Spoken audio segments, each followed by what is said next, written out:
3, 2, 1. Tim Pool, you madman. How's it going? Dude, the ride that you made to get here, you drove from the other side of the continent in a bug-out van. Well, I mean, you've had guests on who've driven here. You know what I mean? I drove here. You drove here, but it took 4 days. It took 4 days. It's a different kind of drive. Have you ever done that before? Oh, yeah. Not in the van, but I've driven around the country too many times. The van's pretty dope. I'm impressed. I told you last year Yes. I was getting the van, and I got a bunch of people on Twitter making fun of me, like, oh, he's going to get a bug-out van. He's crazy. I got a van. You got a bug-out van. Like, It's you awesome. could live in that thing. Oh, totally, dude. The solar power on it lasts you forever. That's pretty amazing. I didn't know that you could power everything. So you have a solar power roof panels that is it less effective in like Jersey where it's cloudy right now? You know, totally, the summertime? totally. Yeah. How much difference is it when it's cloudy?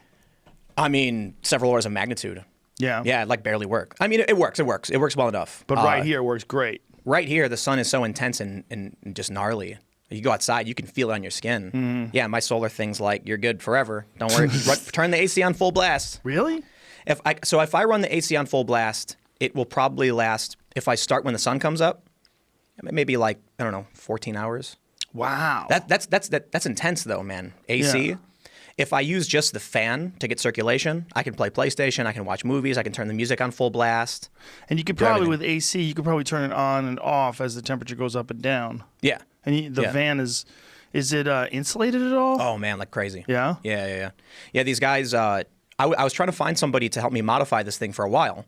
I think when I was here last time, I had the van, but it was empty. And then I found these guys in Jersey. They do like they do police modification stuff, like gun racks and like seats. And I guess because the van life thing started getting big, I did a Google search. I couldn't find anybody. The van life thing? Yeah, van life, man. What are you talking about? So on YouTube, van life was this big trend. I think it's kind of waning a little bit. But there was one woman who got like 2 million subscribers on one video. Really? Because she lives in her van with her pet snake or something like that. Oh, she's probably hot. Is she hot? She's a young, I think so. I haven't actually seen the video, so I'm like making the assumption that, That makes sense. make a YouTube video, you're a single female in a van, And I think the video was like, here's how I shower, so naturally you get a ton there you of views. go. It's a good move. Yeah, but Here's how I masturbate. 4 million views. Yeah. These guys over where I live, I guess I couldn't find anybody to do this. The wait lists are crazy. Like there are pro companies that do van modification. 8-month wait period. Really? Yeah, so I went on Google Maps of all places just because I was like, maybe that's my problem.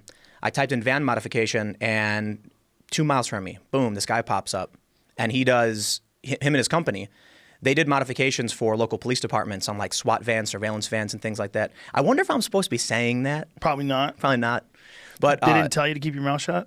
No, actually, he was like, yeah, let people know we do this work. You know what I mean? What's the name of the company? Diversified Vehicle Systems, I think. Man, if I got that name wrong, I'm going to feel so bad. Well, see if you can find it, Jamie. Yeah. Diversified Vehicle System sounds right. Or services. Yeah. And he's got cool photos of like SWAT vans and stuff. I'm stoked. The dude, he hooked me up. That thing's amazing. It is interesting that you can power everything from the solar panels. You can power your monitors because you have it set up in there. We have monitors and lights. You have cameras. Yep. What kind of? Do you have an internet connection? I use my phones, but there is on the roof this thing called a wine guard. And So you have 5G on your phone, right? You have the. Yep. What is this here? Here it is. Diversified Vehicle Services. That's him. That's Quick Neil. ProMaster interior before the van heads to Okay. Yeah. You're making this guy's week. Good. Cool. month. Good for him. He's a cool dude. Yeah. So, how long did it take for them to trick it out? I think it took like maybe 3 weeks to a month. And you then felt super confident to drive that thing all the way across the country? totally. Was it weird at all? No, it was pretty awesome. Was there any spots you stopped in? You're like, what in the fuck? Like Oh, Barstow type areas? There was just because of like the pandemic and all that Yeah. stuff. Well, the pandemic and they're weird already. I've driven across this country too much, and I've purposefully in the past have driven through really weird parts, like off of interstate highways. I've been in some pretty crazy places. I've been to one motel that once looked like used to be a prison or something. It used to be a prison. They turned it into a motel? No. I'm just saying it looked like it did. Okay. Like there's no windows. There was just like those block windows you can't see through with like the weird wavy glass. I had no idea what the building used to be. But it was a motel now. It looked like I was in a meat locker or something. But there's one town. I think it was in New Mexico. I don't want to say the name because I get it wrong. But they put up a sign saying no one's allowed in. Nobody. The whole town? The whole town was Because of the closed off. pandemic? Yep. No one's allowed. Can you do that? It said no visitors, no business, something like that. It said it's like residents only. Is that legal? I don't think it is. That's I don't where think it's it is. weird, right? A lot of this stuff is like, what is legal as far as lockdowns? What's legal? Is it completely up to this is a debate right now, right? Whether Yeah. or not it's completely up to the governors, whether it's the mayors have individual liberty in whatever town. And I mean, I'll tell you what, sounds like the Constitution doesn't exist right now. well, I wouldn't go that far. I'm but I being would a say, little hyperbolic, but yeah, I mean, come on. There's definitely some protections. Let's put it this way. Let's be as generous as possible. Protections that are in place to shield the vulnerable people from the pandemic. Yeah. But a lot of folks feel like there's some overstepping. And there's a problem with power, man. If you give power to people, they do not like to give it back. They always think it's better with me in charge. Yeah. That's what there was one documentary I saw a long time ago. Some activists went to like the CEO of Shell, and he talked to him, and he was like, "Listen, you got to understand, I'm trying my hardest. With me at the helm, I'm doing such good things for the environment." They always think they're the benevolent dictator. Yeah. That's why I think decentralization is so much more important in so many different aspects. Like, Yeah, that is a weird trait that human beings have when they get into a position like that, right? Well, the type of person who would want to be a governor to begin with, the type of person that would want to run the entire state. yeah. I don't trust any individual to have good intentions. No. I should say they do have good intentions, but I don't trust them to actually know what's best for everybody. There's you know? no way you can. I mean, to be able to be accurate about all the different predictions in this regard, you know, when you're talking about this pandemic thing, One of the biggest problems I'm looking at is who determines what's essential and what's not essential. yeah, weed stores are essential. So we heard it like in Michigan, for instance, they were closing off certain parts of certain stores. Did you hear about this? No. So a lot of people took it because there were photos of seeds at Walmart or something where there was like tape saying you can't, this part of the store is closed. And so the story went out that you weren't allowed to buy seeds anymore. The story actually was that stores over 50,000 feet had to close off non-essential areas like flooring and gardening and things like that. And who's to determine what is and isn't essential about any of those services? Particularly gardening. I Well- would think like if there's a time where you want to have your own food readily available in your backyard, now's the time. Well, even think about just general hardware. If they're going to shut that down, what if a hole breaks open in your floor? Your kid falls through it or something. You got to get Right. that fixed. Yeah. I mean, that's a serious safety issue. So you've got these governors determining what is essential and what isn't. I heard a good argument for keeping liquor stores open because I was like, come on, liquor stores. But someone said actually it is to prevent people from going into detox, from having problems detoxing where they would take up a hospital bed that we potentially need because of the virus. That makes sense. I also think about the reality of you take away booze in a time of a crisis, Yeah. and you're going to see people's nerves snap real quick. Have you seen the video of this guy jogging down the street and he examines everybody's recyclables? No. And it's all filled with vodka bottles and tequila and whiskey and wine. And it's like he just goes from house to house. He's like, let's see what they've been up to. Oh, well, people are so stressed out. They're just getting Yeah. hammered.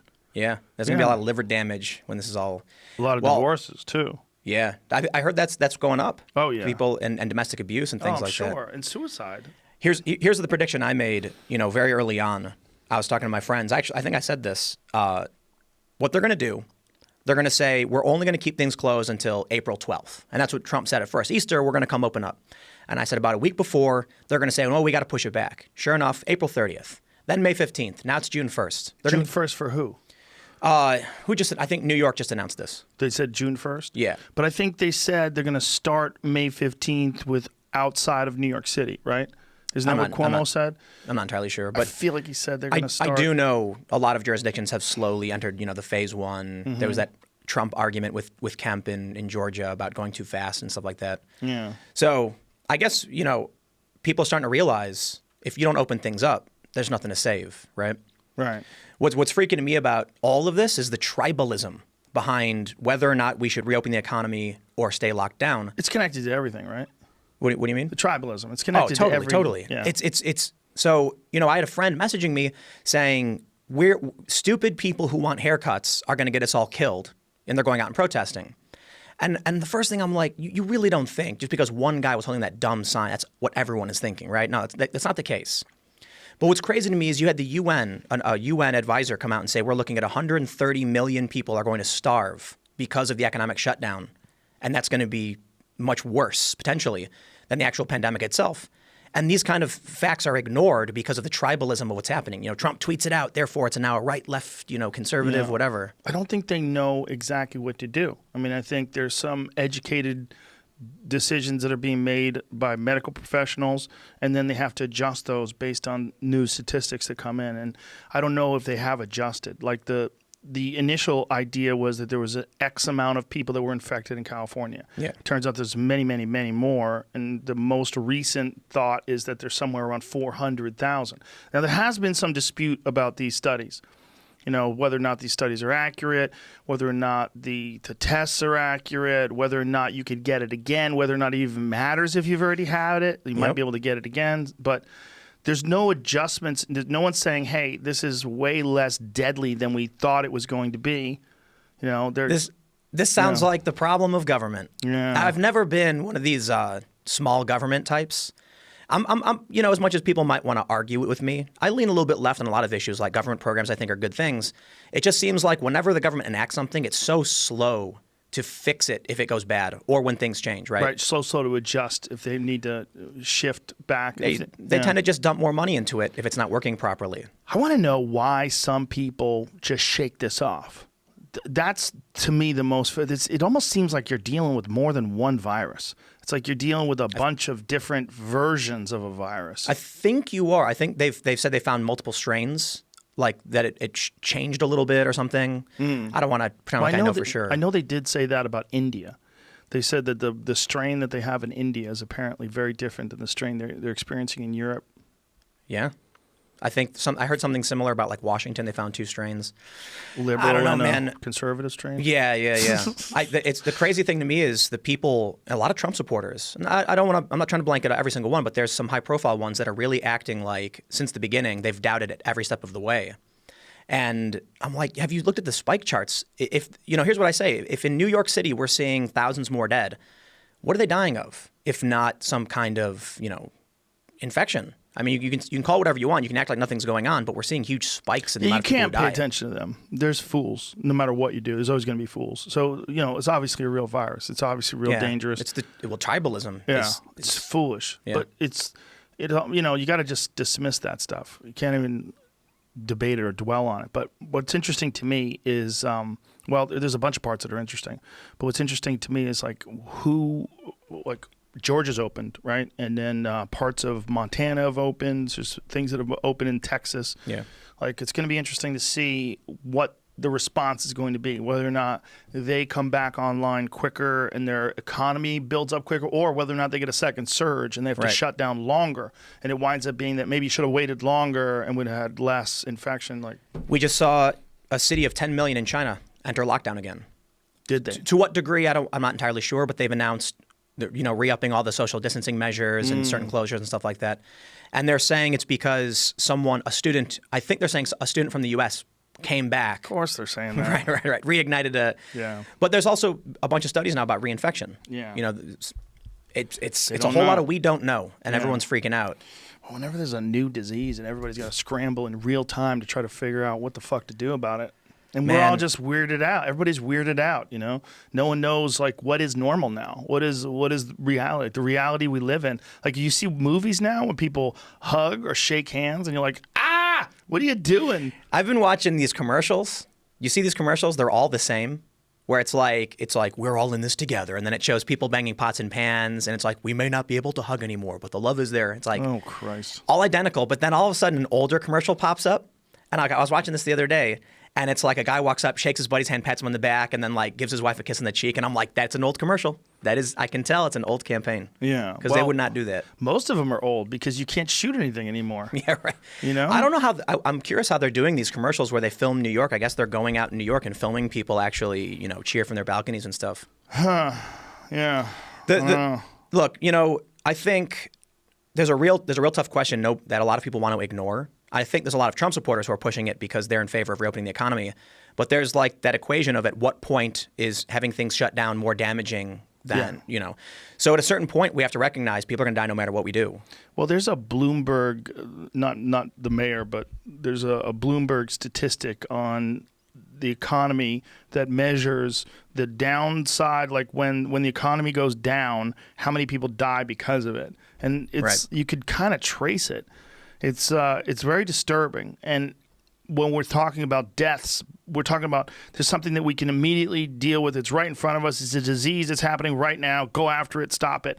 But the secondary reaction to that, in fact, because you're closing the economy, might wind up killing as many people as you're trying to avoid being killing in the long run. More. Yeah, or more. Yeah, so I don't know. The UN's the big story on the UN was that their advisor said 235 million starving, in the next year or so, unless things kick back into gear. Well, hopefully they are going to kick back into gear. California's supposed to open up on May 15th, but the governor's been I don't know if he enjoys it, but it seems like they definitely are comfortable with being the person they get to say, yeah, this is shut down and we're going to keep it shut down. Dude, the authoritarianism is scary. It's weird. They're arresting people for fucking going to the park with their kids. Yep. You see that tweet from the UK where they posted the shadows of the two cops? And it was like, think going into a rural area to have a picnic is you'll get away with it. We're going to lurk out of the shadows and find you. No way. I swear to God. Yeah, it went viral. What? You're in the middle of nowhere having a picnic. Go for it. Here's the thing, man. That's fucking China shit. Totally. That is like, fuck, man. Well, now there's another story. Bill Gates apparently said, China did a bunch of things right. And now what they're doing is they're taking that quote and they're putting it next to pictures of them welding doors shut and barricading people in their homes. And then him hanging out with Epstein? Oh, probably. That's the latest thing. Is I've been getting all really these videos. Don't like that guy. Well, these people are sending me all these videos about Bill Gates and how he used to party with Epstein. And I'm like, but a lot of people did. Yeah. I wonder how many of them knew. Well, Bill Gates bet a lot of them did. apparently traveled with Epstein after Epstein had been convicted. Oh man. Yeah, he apparently like a couple of years after he'd been convicted. It wasn't like he didn't know about it. Right. Have you seen Bill Gates' Instagram? No. All the comments just flooded with people saying like globalists and Illuminati kind of stuff. I heard about that. I heard it's a lot of pedophile stuff too, right? I don't know. I don't want to. I know this is going to be really touchy because you got a large group of really angry people. But they're saying things like, "Take your vaccines back. We don't want them. Yeah, we won't wear the mark of the beast." You know what, man? He's talked about. You know what China did? They're giving you these codes on your phone, and you've got if you want to leave. If you leave the town, it becomes void. And so if you're in the city, then you can go to a building. They scan it to see if you're clear, and if you are, then you're able to come in. Yeah, fuck all that. Seriously. I think, you know what, man? The amount of people I've seen argue in favor of this executive, these executive orders is pretty scary. Yeah, I've been scared about that. We've been talking about that quite a bit lately, where I've been saying you can't have massive, overreaching government surveillance as a response to a disease. You can't, because they're not going to shut it off once the disease has a vaccine. They're going to keep that stuff in place. Right. And you are giving up a massive part of what it means to be an American. Well, be free. Take a look at the social media, what's going on with Twitter, Facebook. The CEO of YouTube, we'll start there, said on CNN, basically anyone who says anything out of line with the World Health Organization it's bannable. It's against our community guidelines. The World Health Organization has flip-flopped back and forth, like several times already. Well, they're clearly spouting out Chinese propaganda too, particularly in January when they were saying that according to China, there's no evidence that you can be transmitted from person to person. And did you know the AP reported at that time China knew and withheld the information for 6 days? So the day that the World Health Organization tweeted out no evidence, according to China, of human-to-human transmission, we now know, according to the AP, that China did know and purposefully withheld that.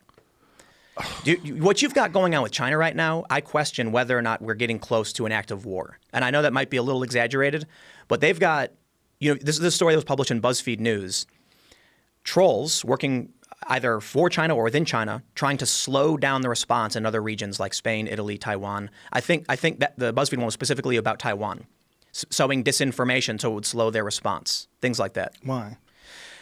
Well, I think China wants Taiwan. Right, but they don't they're a rogue province, so they consider it. Yeah, well, that's why they had instructed the World Health Organization to not even mention the name Taiwan. You saw that video? That video's crazy, where the head of the World Health Organization is being interviewed, and in the interview, the woman asks him about Taiwan's response, and he says, I think China's done a great job. Right. And then well, at first he she's- ignores Yes. her, and then he hangs up on her. Yeah, he hung up on Wow. her. But he did say China, and she said Taiwan in specific. And Yep. I think that's when he hung up on her. And then he came back, said, well, and she goes, well, let's get back to the question. Well, I think we've already covered it. China's done a great job. Yep. Like, he's clearly avoiding. But why does he think he can do that? Like, what does China have on them?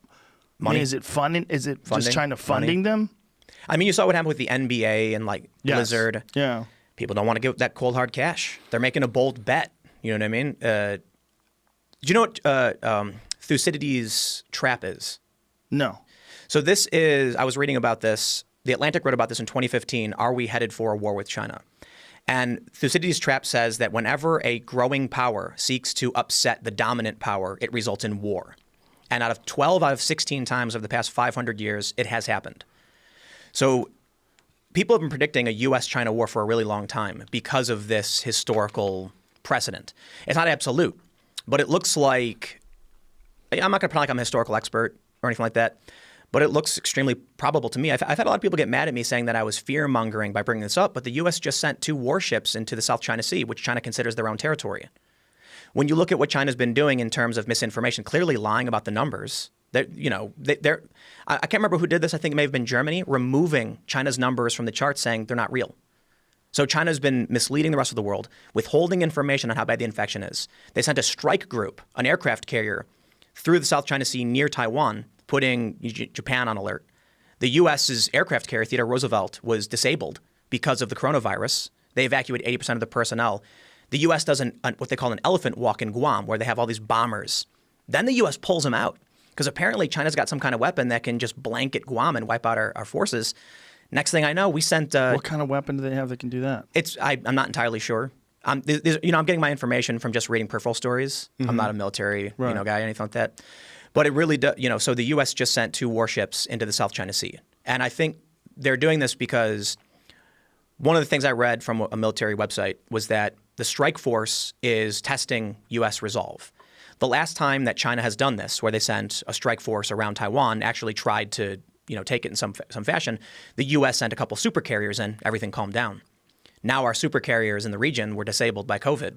Well, didn't they go into a group exercise with Iran after we killed that guy? Oh, I don't know. Yeah, there was a group exercise with China and Iran in the sea.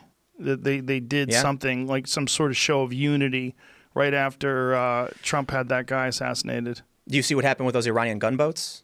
They were swarming the U.S. naval vessels, and then Trump ordered them, if they do it again, sink them, blow them up. Do you know that Venezuela tried commandeering a civilian yacht a couple weeks ago? What? Venezuelan naval ship crashed into a German-owned private cruise liner. They were trying to as my understanding of the story, because I know a lot of people they're not going to want to provide that analysis. They were trying to steal it. So they claim steal it. Yeah, I think the official word from Venezuela was they thought this was a fake cruise ship with assassins from Maduro or something. So they ordered it to come into their waters because they weren't. A Venezuelan naval ship started ramming it, sank itself. Yeah, I heard about that. Yeah. And so then sometime after, Donald Trump deploys 2 U.S. naval vessels near Venezuelan waters, which he says are for drug-related operations. I'm not going to, I know a lot of people are going to get heated saying, you know what you're talking about. Yeah. All I know is that's what was reported. Who knows what that means or what it leads to. But needless to say, Russia is withholding wheat exports. Several European countries have closed their borders within the Schengen area. People are starting to hoard food. And we just had a full-page ad in the New York Times Sunday edition, I think it was from Tyson, saying the food supply chain is breaking and we're getting ready for a major shortage of food. Yeah, they had to kill 2 million chickens. Wow. Because they didn't have anybody to butcher them. Here's my concern. When you have these nation states shoring up their borders, even within the European Union, that was crazy to me when you see Germany and France and Austria closing their borders to each other. Then you get these warships making these movements. You get people desperate for food. You see Venezuela ramming into a cruise ship. I say this, it could be that we're hyper-focused on it because we're bored. We don't normally pay attention to this stuff. We normally pay attention to celebrity gossip and politics. Now that we're not doing anything, we're really focused on what's happening in international territory. Or perhaps it's that we're getting desperate and we're scared as the economy tanks. Well, if it wasn't for mutually assured destruction, I would say, yeah, we're probably moving into a place of war. But when you have two nuclear superpowers like China and the U.S., it's like, what? What do they do? What are you going to do? One guy going to launch a missile, the other guy's going to launch a missile. Like, what are they going to do? Are they going to go into a full-scale war and wipe out everyone on the planet? Because that's what would happen. I think so. I do. The thing is, who would be more willing to wipe out a giant chunk of the population? Would it be China or would it be the United States? I don't think it'd be the United States. I think it'd be China. And I think it really depends on how strained they are for resources and whether or not they're really going to lose. The difficult look in China when this broke out, we saw videos of them barricading people in their homes, welding their doors shut. Yeah. The doctor, whistleblower. There's one story Vice ran. A journalist was calling out all of these things, disappears for a month, comes back a month later all happy, like government's great, we love them. Really? Yeah, we know what they do. We've seen videos. Now this could be propaganda. Because I'm in America, so of course I'm getting this information. Maybe the U.S. is trying to, build this up. But I think you take a look at that kind of behavior, the willingness to do anything by any means necessary. And at what point do you get one person who's in charge saying, I will not be the captain of a ship that sinks? I look to, well, I don't want to get super political in American history, but I view it as you've got a leader of a country, and as people are looking at him, he says, this will be the year my country ceases to exist. F that. Presses a button. I will not be the person who has that stain. It's hard to know though, because it could be a leader saying, I will not be the person who destroys the world. I would rather go down in history as the, failure of my country. I think you back somebody into a corner and you get fight or flight. I don't trust Trump's decision making in that regard either. No, I don't. I don't trust anybody's decision making, but anybody who won't admit that he said one thing when we saw it, like this whole injecting disinfection, maybe a cleaning. No. The fact that he said he was being sarcastic. That was so dumb. And if you're that same person and then we want you to be in charge of this decision, whether or not we go to war. I mean, obviously you have to have the support of Congress, but this do you though? The disinfectant story is one of the weirdest and most difficult things to actually grasp. I think he just got caught rambling. That's it. You ever see the episode of South Park where Cartman pretends like he has Tourette's? No. So Cartman finds out that people with Tourette's just say all these things. So he's like, if I pretend to have this, I can say whatever I want. And then eventually he loses his filter and starts saying a bunch of ridiculous things. Like he starts admitting to touching his cousin or something at camp. And then he's like, why am I saying this? Oh no, I've lost my filter.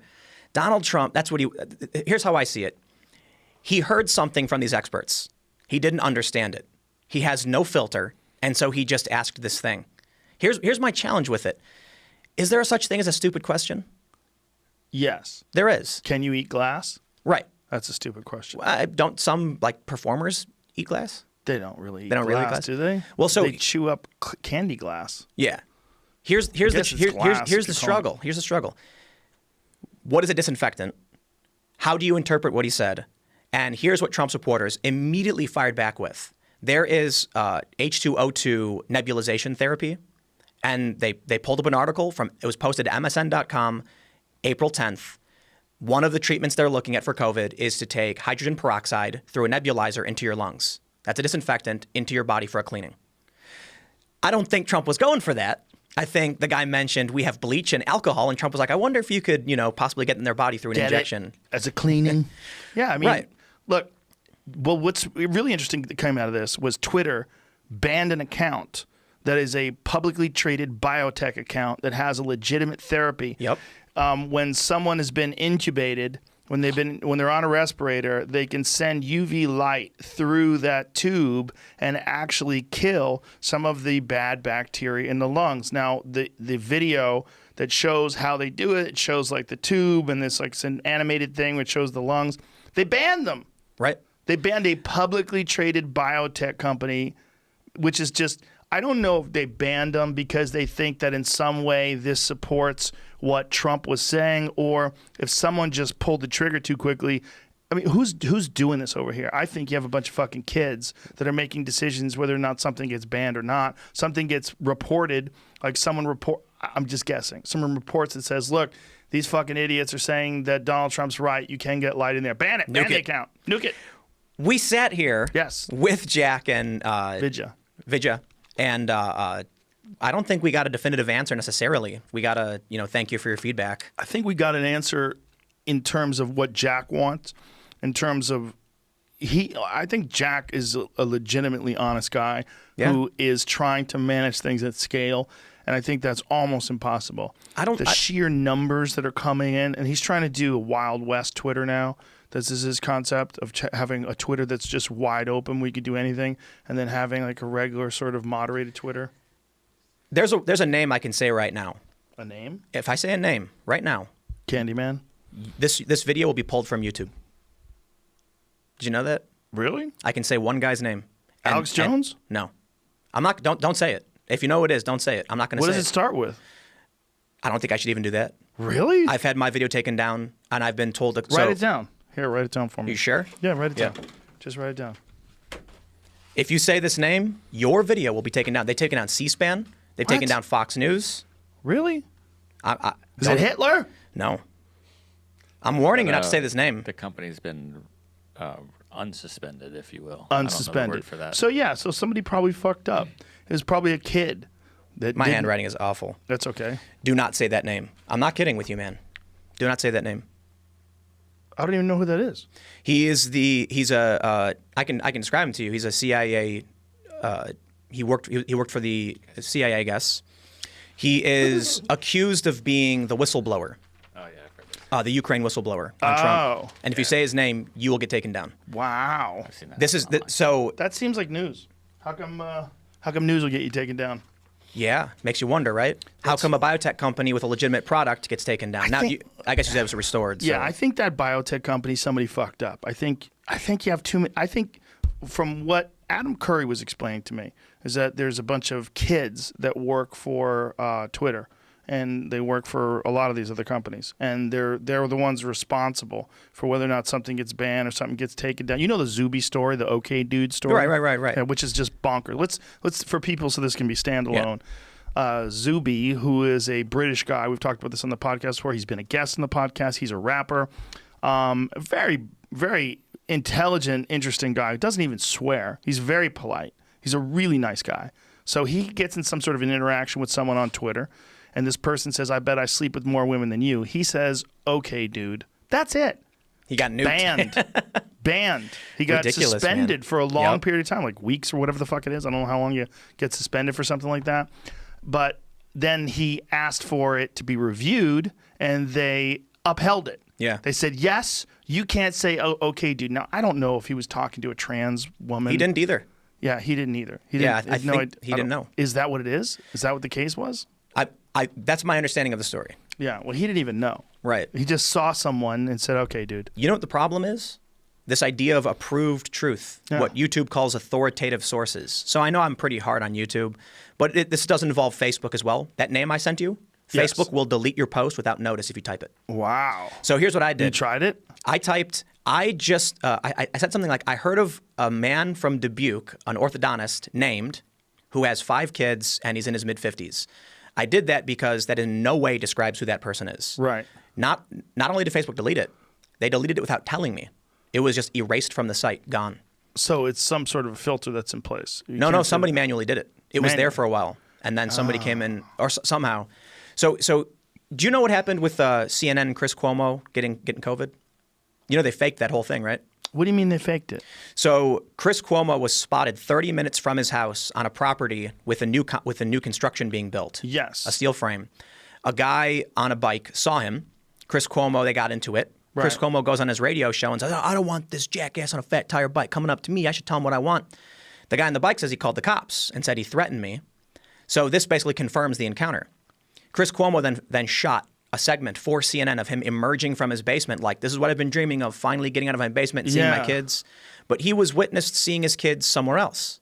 With his kids. Yeah, so you even had Ben Smith of the New York Times call this out, saying Ben Smith used to be the editor-in-chief of BuzzFeed News. Now he's a media columnist for New York Times. Said something to the effect of, "It's like shocking how CNN is eliding this whole controversy. They're pretending like it didn't happen.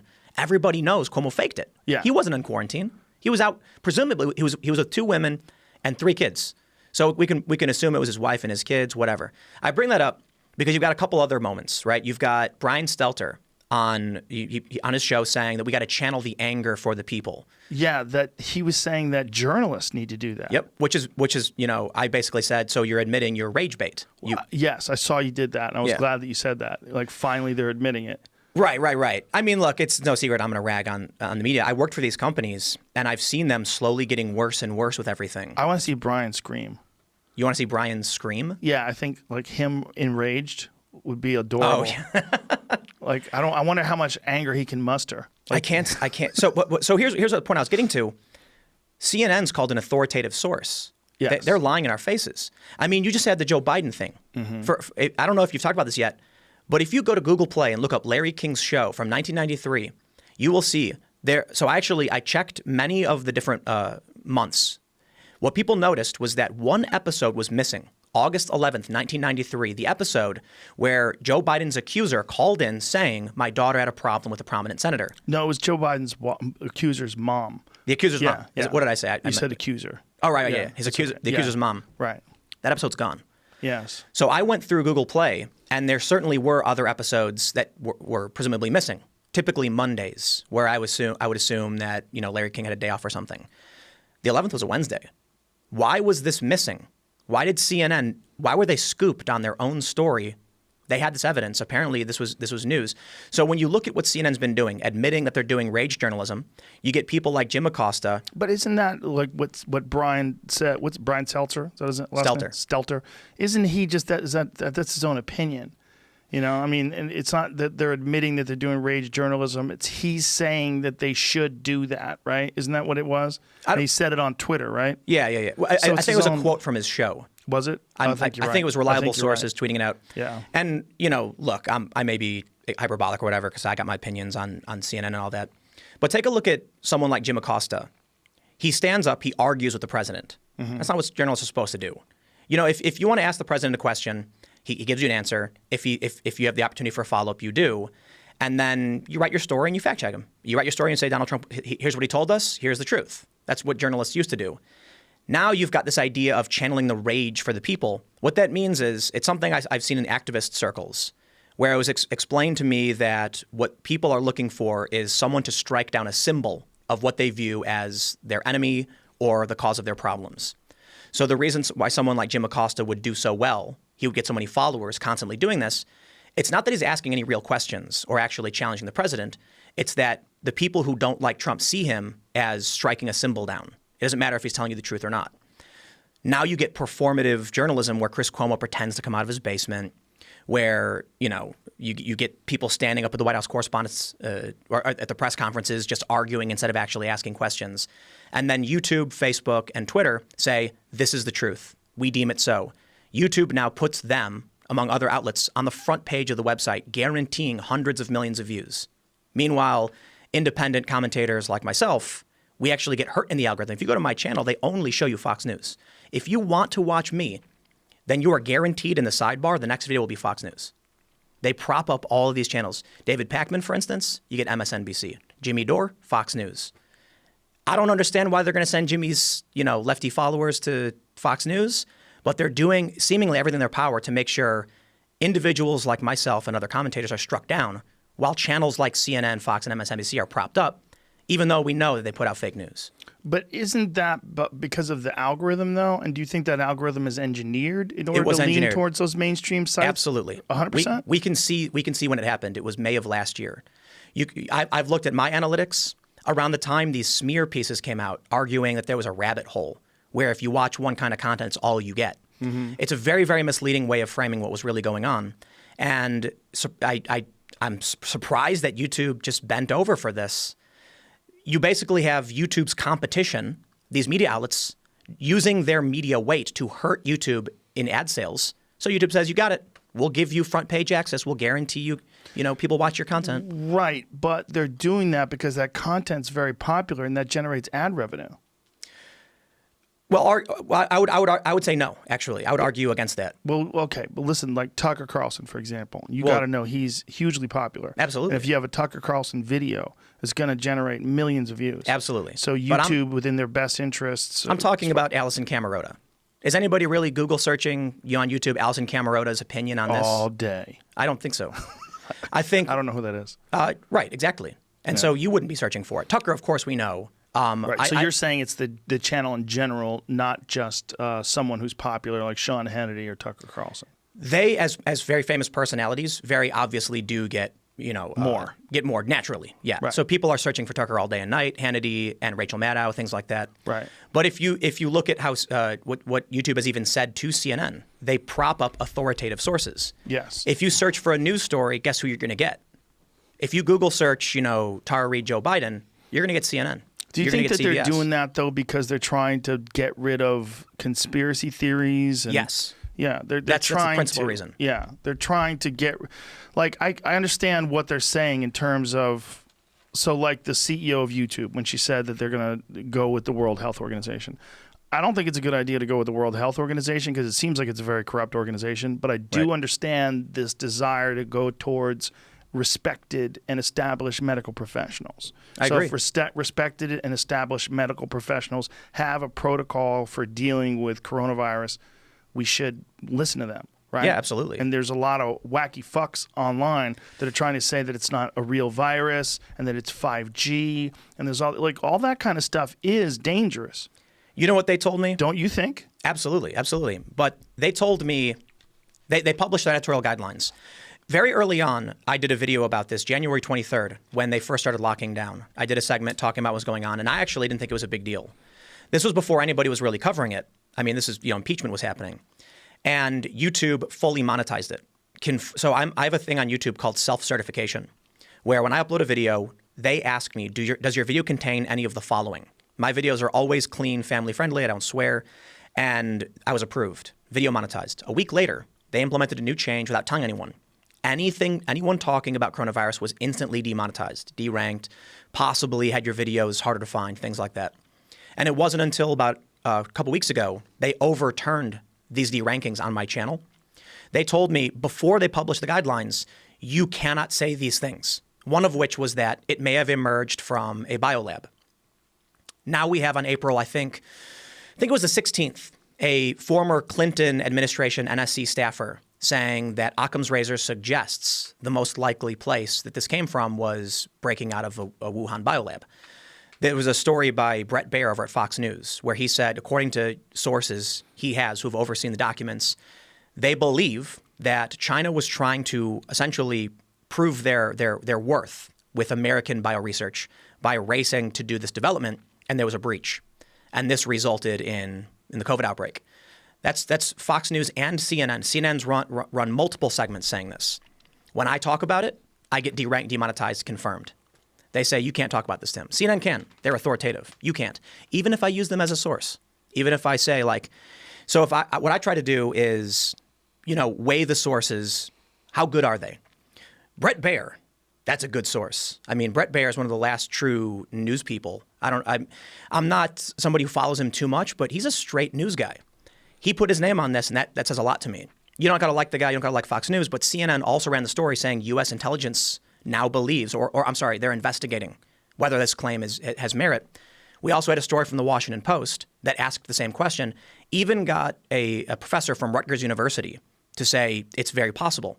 The story actually emerged because at South China University in Beijing released a paper saying that somebody was doing experiments on bats with coronavirus, and one of the bats spilled blood on him and peed on him, and he had to self-quarantine for 14 days. Being that the Wuhan CDC, I think it's a CDC, is about 300 meters away from the food market, it seems like that was a likely scenario. They eventually retracted that paper. It's a fucking movie scene. Totally. So look, it's not me saying it. I understand what you're saying, but I get knocked down for this. I'm not allowed to talk about it. I understand, but I think in their defense, some of this has to be that they're managing at scale. I agree. Some of this has to be the fact that millions of videos are uploaded every day, and they have to keep this disinformation from spreading out of control. When you have all these fucking nut jobs that are saying this is 5G, it's not even a virus, it's radiation sickness. Someone sent me, a guy that I really like, sent me this video of this doctor that seems like he's got schizophrenia or something. He's talking about this is a plasma disease caused by radiation, and I'm like, oh, fucking Christ. You imagine. I've gotten so many people hitting me up Tim, you got to talk about 5G. Oh God damn Do it! you know how many people hit me up when 4G came out? Listen, 5G is a thing, right? It's a new bandwidth for cell phones. It's going to be really fast. It's going to be in your phone. So the question is like, okay, all this stuff's flying through the air. There's all these signals through the air. What effect do they have on the human body? That's a good question. That's a good question. But to say that that's responsible for this coronavirus thing is fucking crazy. Totally. If you're saying they don't have any effect and here's why, I go, okay, this is why you don't need to be worried about UHF or V or whatever different waves that are flying around through the air, Wi-Fi, and people are worried about all that kind of shit. They're really concerned that this does have some sort of effect on human beings. They think that, in fact, cell phone signals have an effect on bees. Right. And that was one of the primary theories about the drop in bee populations. Yeah, colony collapse. Yeah, these cell phone signals are interfering with these bees' ability to communicate. But to say that it's the fucking coronavirus, like Jesus Christ. And then someone had a meme, Lil Duval had a meme that he put up on his Instagram, and I retweeted it. 5G's only in 5 countries, you fucks. Right. This goddamn Amazing. shit is spread across the whole world, and you really think it's 5G? I believe YouTube has to step in, and they have to do something when shit like that is so egregious, is so preposterous. So the question is, where do they draw that line? If it would be nice if they could watch all your videos and say, oh, well, Tim Pool's a really reasonable guy. They do.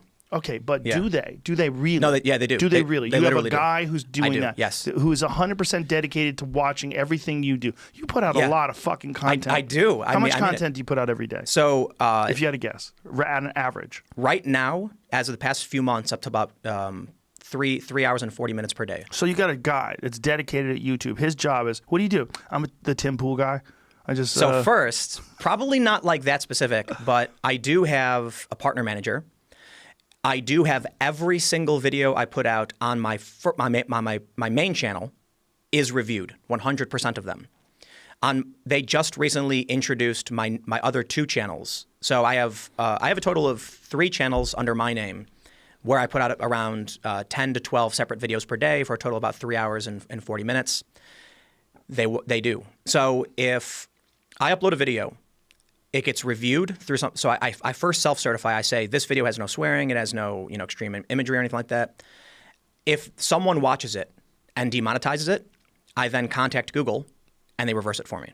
So I actually have someone who fixes this. if there's an issue. They watch every episode. They do. They watch every episode. Every episode. That's Yeah. bonkers. So you got a guy who that's their job. I don't think it's necessarily one person, but it's a team of freaks. My understanding is it is California based, and so here's what I look. I think YouTube's a very, very awesome thing. I wouldn't have a show. I'd be working. I was working for a Disney company, and I did not like it, and I was able to leave and start my own business, and I'm rather successful with it, and it's because of YouTube. And it's because they view me as trustworthy. I've known them for a long time. They've worked with me. It's not perfect. The challenge is fundamental human rights and the collapse of the media industry. When we have news outlets that, so I'll give you an example. You posted this on Instagram that people were calls for poison and disinfectant ingestion had gone up after Trump's comments. Right. That's not true. It's fake news. I fell for it too. I tweeted it out. I tweeted the George Carlin quote, the one that's think about how stupid the average person is and realize half of them are stupider than that. Sure enough, it turns out they faked the story. The real story is that since the start of the pandemic, people have been buying more cleaner than normal. So statistically, with more people having cleaner, they're more likely now to accidentally ingest it. And since March, the calls have been going up. The New York Daily News, one of the main purveyors of the story, tacked on after Donald Trump's comments. Unrelated.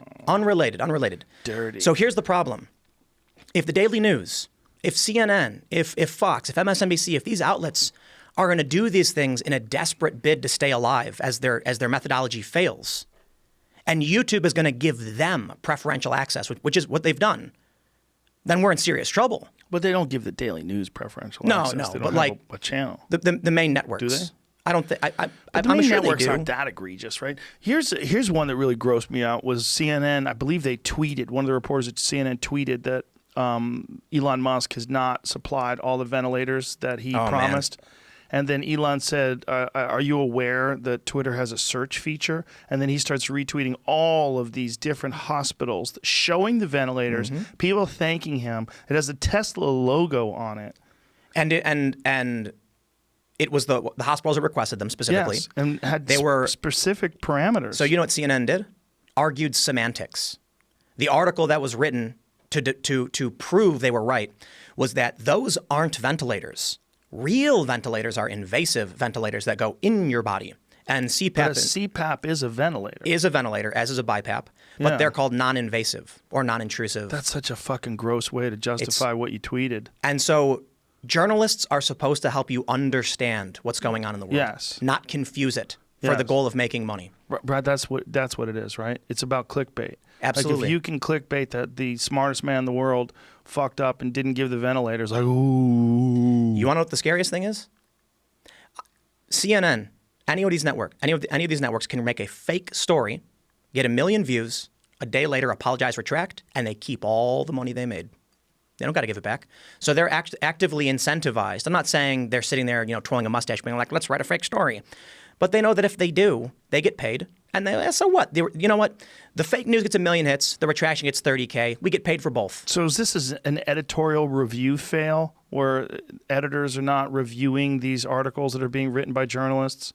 I think they're all swimming in a toilet circling, down to the drain. Because what happens is so I saw a story written, I think it was an op-ed for the Washington Post or something, about Trump's alligator moat.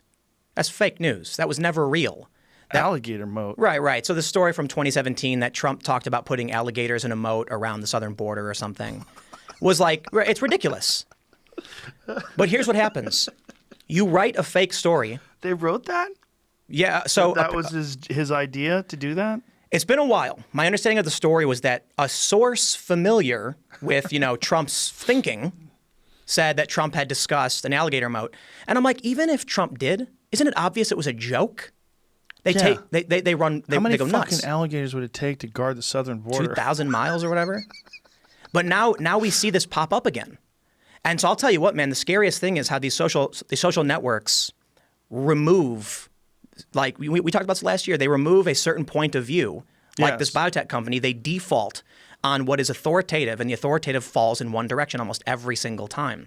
Falls left. Right. Yes. So, I can't tell you how many stories I've gone through where it's like, that Peter Navarro story where Trump said to the journalist, "You're a nasty reporter" and everything. Yes. What you don't see was the full context, where the guy kept goading Trump for like 10, 15 minutes, and then finally Trump snaps at him. And they take that one soundbite and say, look at Trump just being a dick. It's like, well, yes, Trump's got no filter and he gets mad. But they cut out the entire exchange where this dude was poking and prodding and like really just insulting the guy. So this guy, Peter Navarro, he's saying things like, why are you trying to give people hope?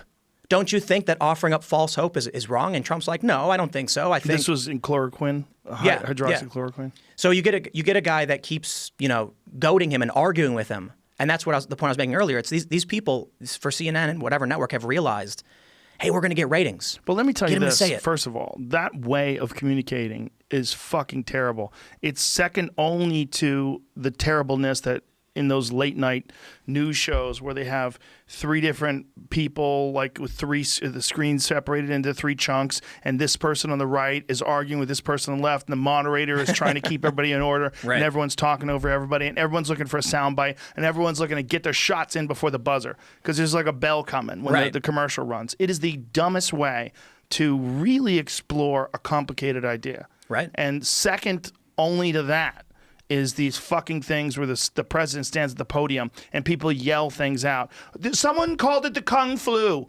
Yeah, I know. Someone called it the Kung Flu. Do you not denounce that? This racist word, Kung Flu? And Trump said, who said it? Yeah, I don't know. I heard. I don't know. You know what I heard. loved? When one of the journalists asked Trump about the price of oil, he goes, where's it at? And the guy says, oh, I don't know. But anyway, no. Where's the price of oil? The reporter says, I don't know. Then why are you asking? Next question. Yeah. Well, These people don't know what they're. Look, I've sat in these rooms at press conferences. I have stood in front of public officials as they prepared an announcement, and I know exactly. I've talked to these producers. I've talked to the journalists. They're like, ask a question. What should I ask? Just ask anything. So I've been thrown in front of people, like, ask them something. I'm like, what am I supposed to ask them? Ask them anything. Make something up. Because they want you to get that screen time so they Right. can say it's theirs. Well, it's also someone like Jim Acosta, for example. Don't you think there's an inclination when someone gets a certain amount of attention to lean towards that attention? This is Absolutely. your base now. These are the people that are supporting you. And you find it with like online commentators, and where what's really weird is when like a person used to be left, and then you see them getting a little bit of love from the right, and they start kind of like inching over there in their comments, and they get more and more attention, and then they just jump ship. And the inverse. Like, Yes. people who were leaning towards more right-wing talking points got attacked for it and then immediately came out in support of certain politicians. Yes. Yeah. Yes. You see people leaning towards what gets them the most amount of love. Right. And for Jim Acosta, it seems like he gets a lot of love for attacking this guy because he's talking for them, for the people at home. I wish Exactly. I could ask the president, what the fuck are you doing? Get him, Jim. And then This is it's scary when I go on Reddit, for instance, and they've basically purged 90% of any pro-Trump point of view. really. It's gone, man. I pull up Reddit, and what do I get? It's all lefty commentary. If you go to like r/politics, which has, I think, 5 to 6 million subs, they use left-wing activist websites as news sources. So it's not a place for real political discussion. It's a place to get your biases confirmed. The same is true for the Donald Trump subreddit, which has been basically purged. They used to have a real subreddit called the Donald, and and didn't it's they gone kill now. it? Yeah, they killed it. They killed it because they thought that it was filled with trolls, right? They killed it because they claimed the Trump supporters were threatening cops. I'm not joking. That's the story. Doesn't that sound a little strange to you? That Trump supporters would be anti-cop to That me. doesn't make any sense. Not So- only that, it doesn't make any sense that you would use that as an example for a necessary move to ban the entire subreddit. It seems like so it's not banned. What is it? It was quarantined. quarantine. So you can no longer search for it. The only way to access it is to be subscribed and to give your email. They've since abandoned that and created a new website, thedonald.win. You go there, you're going to hear only good things about the president. And while there are certainly things you will any rational person would disagree with, I think a healthy discourse tries, you want to see the counterpoints, you want to see the positive points, you want to better understand, is there a real reason why Donald Trump did something, or is he just an idiot? And if you're only getting one side of it, your view of the world is just totally. Reddit used to be like the Wild West, right? It was pretty wild until like 2016. There was very little moderating. Reddit is so incredibly easy to manipulate and control, ridiculously easy, that, I remember, what year it was, maybe 2015, political operatives were seeking ways to prop up politicians, manipulating Reddit's algorithms because users have direct control of it. I just tell you, it's ridiculously easy to do, insanely easy. They've since made it more difficult, but one person with 10 cell phones, and you could own the front page of Reddit very, very easily. That's crazy. Since then, we've seen accusations of, and I think it's fair to say, in my experience, I know that this tends to exist, sock puppetry. When someone runs multiple accounts pretending to be different people to create the perception of consensus. Yes. And that's what they do. That's really, really common. Super I common. know a guy who was a moderator at Reddit. He told me this one account had 9 different people, or one person had 9 different accounts they were using to attack this guy.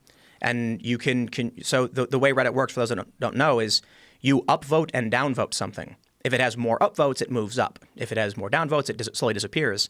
So if you create a bunch of different accounts using proxy servers or other IP manipulation, you can make sure your post is always in front. Now, was there a concern that the Donald Reddit site was being manipulated? That they were basically just using it? Early on, yeah. Yeah. There was so the Donald post would frequently hit the front page of all. So if you go to Reddit and you want to see every subreddit, the Donald is always on top. Because it was so active, It depends on who you ask, right? or because people were manipulating it, one or the other. There's a good argument for both. I don't have the evidence to give you a definitive answer. I think it's fair to say that Trump supporters will smash the upvote button, make sure those posts always fly to the top because they're very enthusiastic. Very enthusiastic. It's also possible that somebody had a botnet that was, They can do that too, right? Yeah. But one of the things that the Donald got in trouble for, I think, was they would do what's called a sticky post. So that means if you went there, one post was always on top of their page, so the supporters knew to upvote it, guaranteeing it would get a lot of traction. Oh. But we actually saw, this is the craziest thing, the CEO of Reddit manipulated in the database someone's comment who was a Trump supporter. This is like, could you imagine? The CEO did this. They edited it? He went into the database, the hard database for someone's comment, and changed what they said. What? Yeah, and he apologized for it, saying, I got angry. Someone called him a pedo. So he was like, oh, yeah, and he went in and... Oh, that's right. I remember this. He actually edited the words to make that person look like a piece of shit. like anti-Trump or something. Yes. So I'll tell you what, man. Look, there's a lot of arguments you can make about policy and the right way to solve these problems. But I go on the front, I open Reddit and I'm browsing through it and I see these comments from people that clearly do not understand what's going on with these protests, of people who want the economy to reopen. And I try and talk to my friends about it, and it seems like they're trapped because I think, it's like you were mentioning how people drift towards what gets them the most love. Mm-hmm.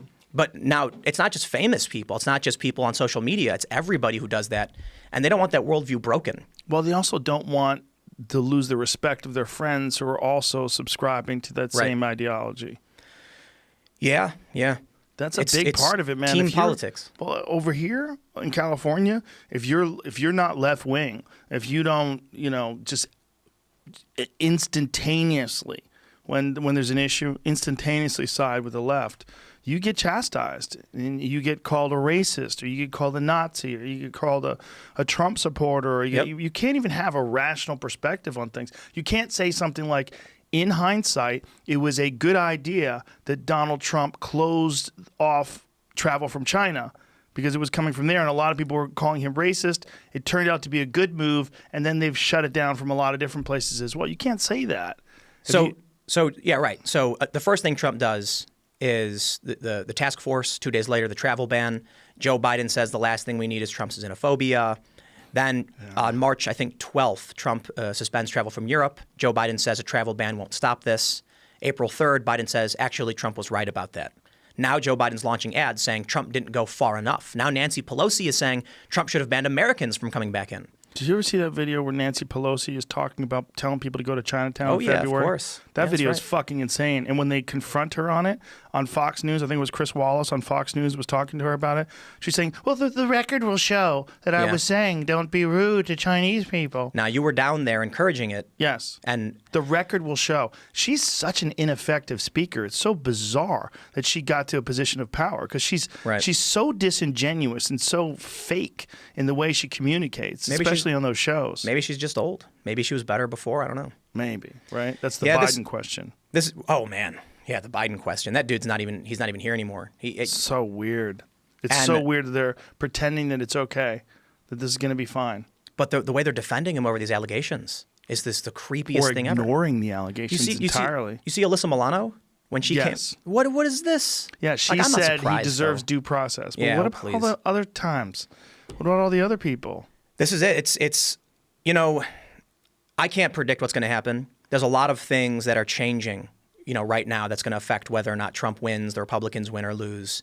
But what about this weird thing that he wants to do where he wants to insist on a woman of color as a vice presidential nominee? Biden wants to? I think he said, I'm not sure if he said woman of color. I think he said he's guaranteeing it's going to be a woman, and he's looking at a woman of color. I'm not entirely sure. To me, that's absurd. I mean, if you've got a good candidate, I think, I don't care what they look like, what their skin color is, their race, gender.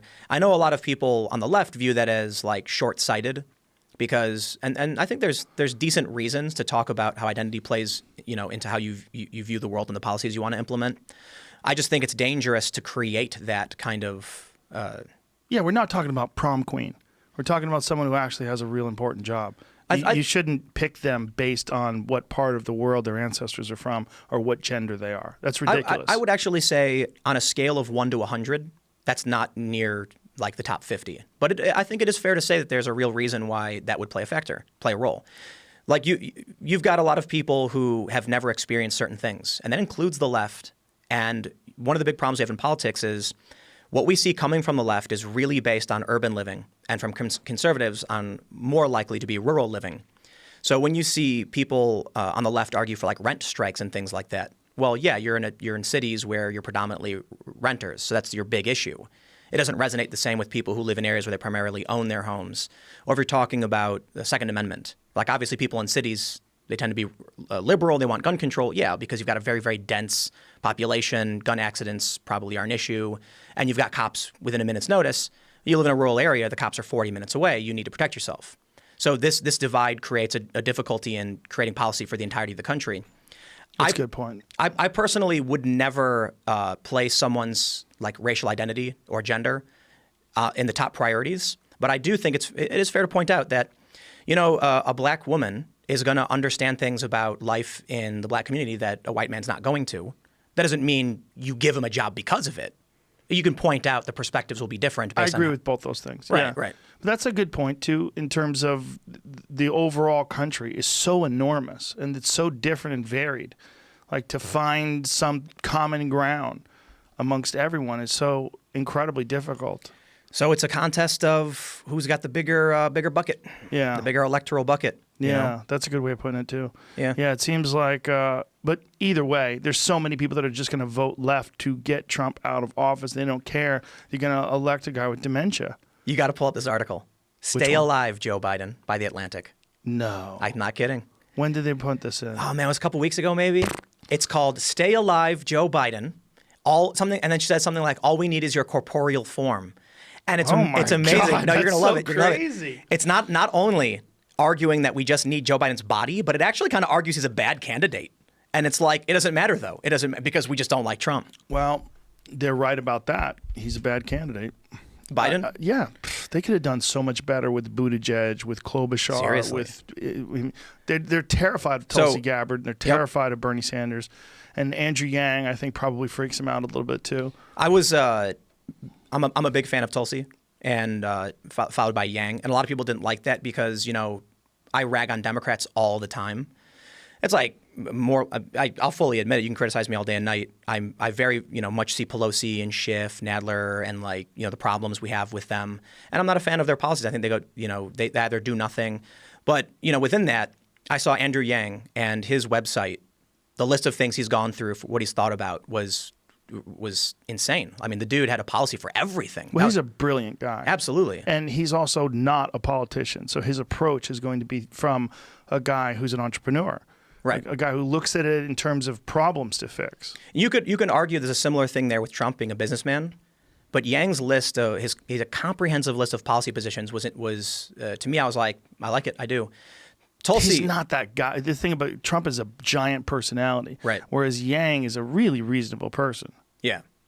For me, Tulsi's anti-war stance was paramount. I think the U.S. has wasted too much money. We've got people arguing for, fix the pipes in Flint. And I'm like, right on. Let's stop building weapons and doing deployments and trying to control these foreign countries and start working within America. And I think that there's a reason why a lot of moderates and conservatives like Tulsi, and it's that it's kind of America first, right? Yeah. And why are we applying so much of our resources and time and energy to these foreign countries? We shouldn't be doing that. Well, also, she's earned that perspective with 2 tours of duty Exactly. overseas. She served in the armed forces. She's been a congresswoman for 6 years. She understands a lot about how this works. I disagree with her on some of her domestic policy issues, nuclear energy, and What is her stance on nuclear she energy? opposes it. Well, She opposes I don't it. want to speak for her because I'm trying to be very careful, but negative view on nuclear energy. Yeah, nuclear energy is different than 3 Mile Island, Right. or Fukushima. We need to understand that when you're looking at some of these issues that they have with Fukushima in particular, which is a kind of an antiquated system that they had set up that they can't really shut off, which I had a whole bit about how crazy that is. Yeah. When you're talking about the nuclear power that they could implement today, it would be a very different system. Right. That right. would be and fairly clean. extremely high return on energy investment Yes. and zero emissions. Yes. But there's a fear because of the past. Just put it somewhere that sucks. Just put You it know- somewhere that sucks. Put a big one somewhere that sucks and juice up the whole country with it. When it came to Yang, I felt like here we had a guy who I'm not a big fan of UBI, but It's a weird one, right? I think the way he put it spoke more to me than the way anyone else ever framed it. and I actually felt like he shouldn't have called it universal basic income. When he Well, didn't he call it the freedom dividend? right. Yeah. But it became UBI to so many people. That's how Right. they went with it. Yeah. When you see, Amazon, Google, and these big companies becoming just insane behemoths that can't, they can't be broken up. They just absorb and absorb and absorb. Then there's an argument for some kind of dividend to the American people for potentially what they do outside of the United States. It's very complicated economics. I guess I'm not smart enough to, pretend like I know anything about. But you look at, he brought the example of Alaska. They have the oil drilling. The people who live in Alaska get a portion of that revenue and those profits. That makes sense. UBI, the way it's framed in general, makes very little sense. And it eventually, I think we're actually seeing now with the government stimulus, one of the biggest pitfalls to it. Did you hear there was a story they ran on NBC, a woman, her employees were like in revolt because she acquired a loan from the Paycheck Protection Program that insured their jobs, meaning they would receive less money. Because under the CARES Act, they would have received a bonus of $600 per week on top of the salary they'd normally get. They actually preferred to have lost their jobs. So you have people who are complaining that they're keeping their jobs now. So Well, that's one instance, though. there's a couple stories like that. But the challenge with just giving people cash is the assumption that the cash has inherent value when the value of it is based upon what you can get for it. So one of the lessons I think we learn now with the economy being shut down is doctors and nurses got to work. That we need them on the front line. They're also getting paid. What do they use that money for? Pay their rent, buy food, things like that. We're facing food shortages.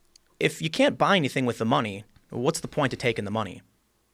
I mean, like if you were given the choice, you're going to work. You're going to go work your job at a grocery store. You're an essential worker. We're going to pay you $400. Your buddy, who Okay, isn't. let me stop you right there. Because the universal basic income was not designed to deal with the pandemic. It was designed to deal with automation, which would have not stopped the supply chain, which wouldn't have created food shortages. This is a sort of a unique situation. So you're comparing apples to oranges. You're applying universal basic income to our current situation, which has nothing to do with the reason why he wanted to implement it in the first place. He's worried that automation is going to take away jobs. He's right. It will. It probably will. Now consider this problem, though. There will always be some kind of essential work, right? Yes. What do you tell the essential worker when other people are getting money and don't work that you have no choice because you're essential? Even in an automation system. So let's say every job but groceries. But hold on a second. They're only getting a small amount of money to stay alive. You would rather have a good job where you're getting paid well and have benefits and all that other stuff. I think that's an assumption. I see it is an assumption, Yeah. but the I think problem mine with is too. universal I think mine is too. basic income, the real problem is a psychology issue. The real problem is the way human beings work. We need incentives. People don't just want to survive and get a little check from the government. People will be despondent. You don't want to create a United States of welfare, like an all-encompassing thing where these programs that are in place that automate all of the goods and services, they take some of that money and give it back to the people because no one can work. Like that's a depressing, dystopian future. I mean, that's a terrible place to live. You ever watch Battlestar Galactica? Yes, loved it. You ever see Snowpiercer? Was that you talking about the new Battlestar Galactica or the old one? The new one. What was Snowpiercer? Which one was that? That's where Chris Evans is on a train that travels around the world because the world is frozen, and only that train has it's kind of a weird premise. But there's is an episode of Battlestar Galactica? No. It's a movie. I'm just bringing up two different bits of fiction to make a point. Oh yeah, it's a futuristic movie. It's real weird. Who else is in it? Chris Evans is Captain Tilda America, Swinton right? is in it. Yeah, I think I did see that. It's real weird. Yeah, it's kind of cool. Yeah, it's kind of yeah. weird. So they take kids from the back, from the pour cart, and have them work internally in the engine because they have to move things around because parts are missing. If they don't, all human life dies.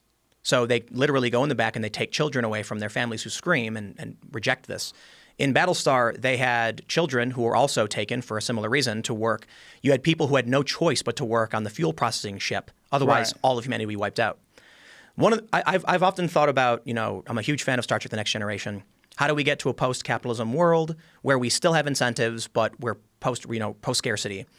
The problem is, as we're in transition, there will be jobs that are essential, which means one of the glimpses we get. I understand a pandemic is different, but we still see a glimpse of people who have to work, kind of low-skill, boring, tedious jobs like at a grocery store, while other people who have higher skill jobs are getting their needs met by the government at least in terms of the cash.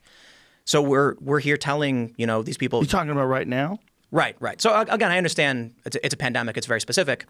But we're getting a glimpse of what happens when some people are told your job is not essential, so we're going to guarantee your food and resources for the time being. They're barely doing that, though. It's not like this is effective. I'm just saying that as we move towards automation, there will still be jobs that are essential. What do we do?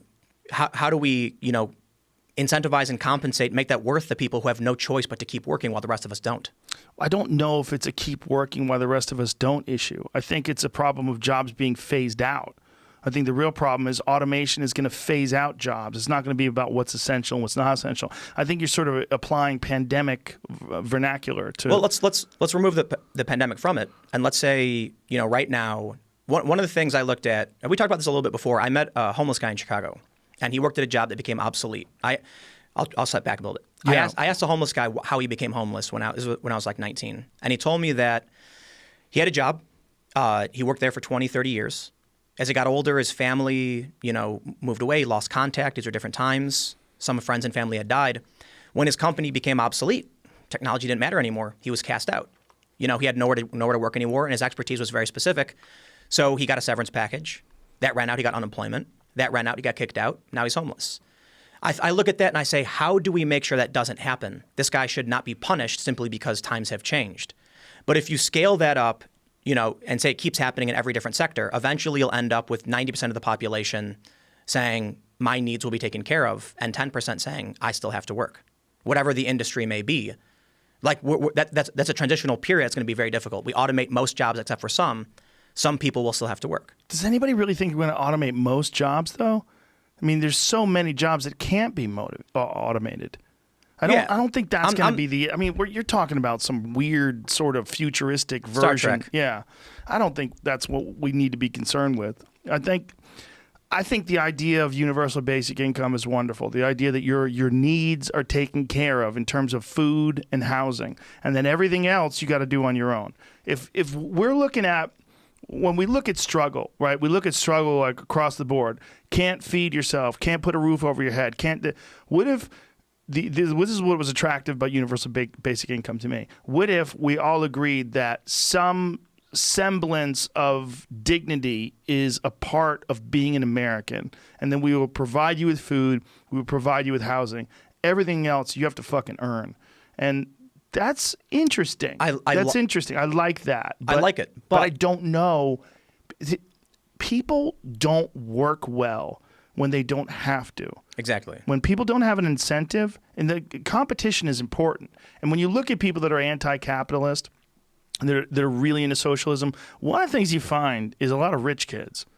It's weird, right? It's fucking real weird. It's because they don't understand real struggle, because they've grown up without it, and they have these ideals, like they feel guilty because they've grown up without struggle, and they want to help the world, and they think capitalism is evil, and I never saw my dad. So we need to get all these rich people, and they need to give that money to all these poor people, and we need to balance out income. You know what else they notice? The people around them were all white. People that are into socialism? The people that are into socialism tend to be upper middle class, obviously white. We're generalizing in a big way here. Right. A lot of But them. there's some studies, some research that came out that finds the overwhelming majority of the socialists in the United States. Yeah. They came from upper middle class to upper class families that tended to be white. Yeah, and those are the ones that focus so hard on these social justice warrior issues. You take a person who's been surrounded by rich white people. Yes. It probably got a reason to not like them, but then they assume all white people are the same, and you end up seeing this racialization of politics. Also, they find themselves in a position of affluence that they didn't earn. They want to burn it all to the ground. Yep. It's. And they assume, I think there's some truth in that. That there's people who have money they didn't earn, and they're leeches on the system. They make money from money. They've never done anything in their lives. Sure. They're arrogant. Sure, there's a lot of people like that. Right, but, when you then take that generalization and apply it to anyone who has money or everyone, and you take it to a dark place. Exactly. When I first started, entering the public space in terms of news and politics, I was at Occupy Wall Street. And before I had any notoriety, I was being heralded. They called me a good example of what's wrong with the system. Here's Tim Pool, a high school dropout, mixed race guy, and here he is just sleeping in a dirt park using his phone to tell the real stories of the world. After I got featured in Time magazine, what did they say? Tim Pool is white and he was born with a silver spoon, which is not true. It's absolutely not true. But the socialist types, the activists, couldn't accept that I had jumped the class system, I guess. Their view of the world is rigid, that the rich people keep the poor down, there's no chance for upward mobility, and that's not the case. You absolutely can become successful from humble means. One of my favorite AOC quotes was her talking about it's literally impossible to pull yourself up by your bootstraps when she used to be a waitress. I know. And now she's a congresswoman. Like you can't, it's not impossible, but it's not even. That's what we need to address. It's not even. The reality is some people have a far easier path. Absolutely. And some people have a far more difficult path. It's just, but you have to deal with the hand you're given. If life is a game, and I'm not saying it's a game, it is life, but it's similar to a game in that you're dealt a set of cards. You're dealt a set of circumstances. And yes, some people just get 4 aces from birth. Your dad's a multi-billionaire and your whole family's always been rich and you never have to worry about a goddamn thing for the rest of your life. But guess what? Those people turn out to be fucking miserable and crazy. There's some benefit in being born with a shitty hand of cards. Absolutely. Yeah. There really is a motivational benefit for sure. Gumption. Yes. There's a TED Talk. There's one personality trait that guarantees success. Of all, it's not intelligence, it's not class, it's not race, not gender. You know what it is? What? Perseverance. That's it. I believe that. There's a TED Talk on it. It's interesting, and it's true. Now, I think there's always going to be certain limits based on your ability. Like, I'm never going to play in the NBA. Right. Not tall enough. Right. Nowhere near as fast or can jump high enough. Actually, that's not true. I can jump pretty high skateboard. But you take people who don't have top-tier intelligence, not the strongest, but if they work hard enough, they can find their apex. They can find that point where they are successful and they can make it. Right. It's not true for everybody. Some people are below that threshold. No matter how hard they try, they're going to need help. Well, I think that the problem is with any sort of generalization. Perseverance is the most important thing. Yes, sure. But you also have to be intelligent. You can't be doing the same thing over and over again. No, I'm not going to quit. No, you have to be able to figure out what you're doing wrong as well as have perseverance. Perseverance is a necessary part of the equation, but there's many pieces to that equation. But define success in that regard, right? If success is... Well, it depends on the field that you're choosing. Right. If you're not smart enough to be an astrophysicist, you shouldn't be an astrophysicist. Right. If you're not tall enough to play in the NBA, you probably can't play in the NBA. Do you think that's not necessarily true though? Muggsy Bogues, that dude was amazing. He was amazing. Yeah. He was 5'7". Was he? Yeah. Yeah. He could 360 dunk. He was amazing. Was he 5'5"? 5'3". Spud 5'3". Oh, Spud Webb. That's right. That's Wow. right. Even Yeah. shorter than I thought. Yeah. But, Yeah, you can do it. Yeah. That's amazing. It's very rare. I mean, Right. We talked about two guys, right? Two Exactly, guys right there exactly. that are like that. Yeah. I think the average person has the potential and the capabilities of being successful, wealthy, if they want, famous. I think one of the challenges we have in our culture is how we're raising kids and what the values we're giving them. Well, it's also what are you trying to do? Like, what do you look? There's a thing. There's a bunch of different things that you just don't have. Like, some people can't sing. They don't have any fucking talent. They just don't have it. Their voice sounds like shit. But guess who else's voice sounds like shit? Bob Dylan. Terrible voice. Yeah. How does it feel? I mean, come on, man. People love it because there's like authenticity and passion and there's something to it. Right. But he found out a way to make it work. He wouldn't win American Idol. Fuck no. Imagine him. One of the greatest musicians who ever lived. Yeah, imagine him going like someone saying, "What do you want to do, man? I want to be a singer-songwriter." Okay, just without any music, without any instruments, sing me a song. Probably. Well, there are a lot of people, especially in the internet day and age, that you would not expect to have made it. Who made it? Yes. There's a lot. Yeah. I mean, and then there's rules today that I don't think really hold true. People say, "Oh, you have to be good looking, you have to be thin." Well, Adele's not thin. She is now. She's thin now. People are mad at her for being thin. Yeah. But she just was talented. Just had a powerful voice. Or that woman, Susan, what was her name? That was on America's Got Talent. I don't know. No, it wasn't America's Got Talent. An X Factor. X Factor, right. Susan Boyle. Look, you fucking wizard over here. Susan Boyle. She looked like someone's Grammy, right? But she belted out this song that made Simon Cowell almost cry. Wow. Because she was just fucking talented, just Yep. really good. You can find a thing, but if you're Susan Boyle and you want to be a comedian, maybe her jokes are fucking terrible. Maybe she would show up at open mic night at Sunday night at the Comedy Store over and over again and keep bombing, and then she never would have made it. Yeah, can't learn. Some people That's just it. Yeah. I think if you can learn. Right. If you can, one of the problems though is people refuse to accept when they're wrong. They Right. be self-critical. They're not.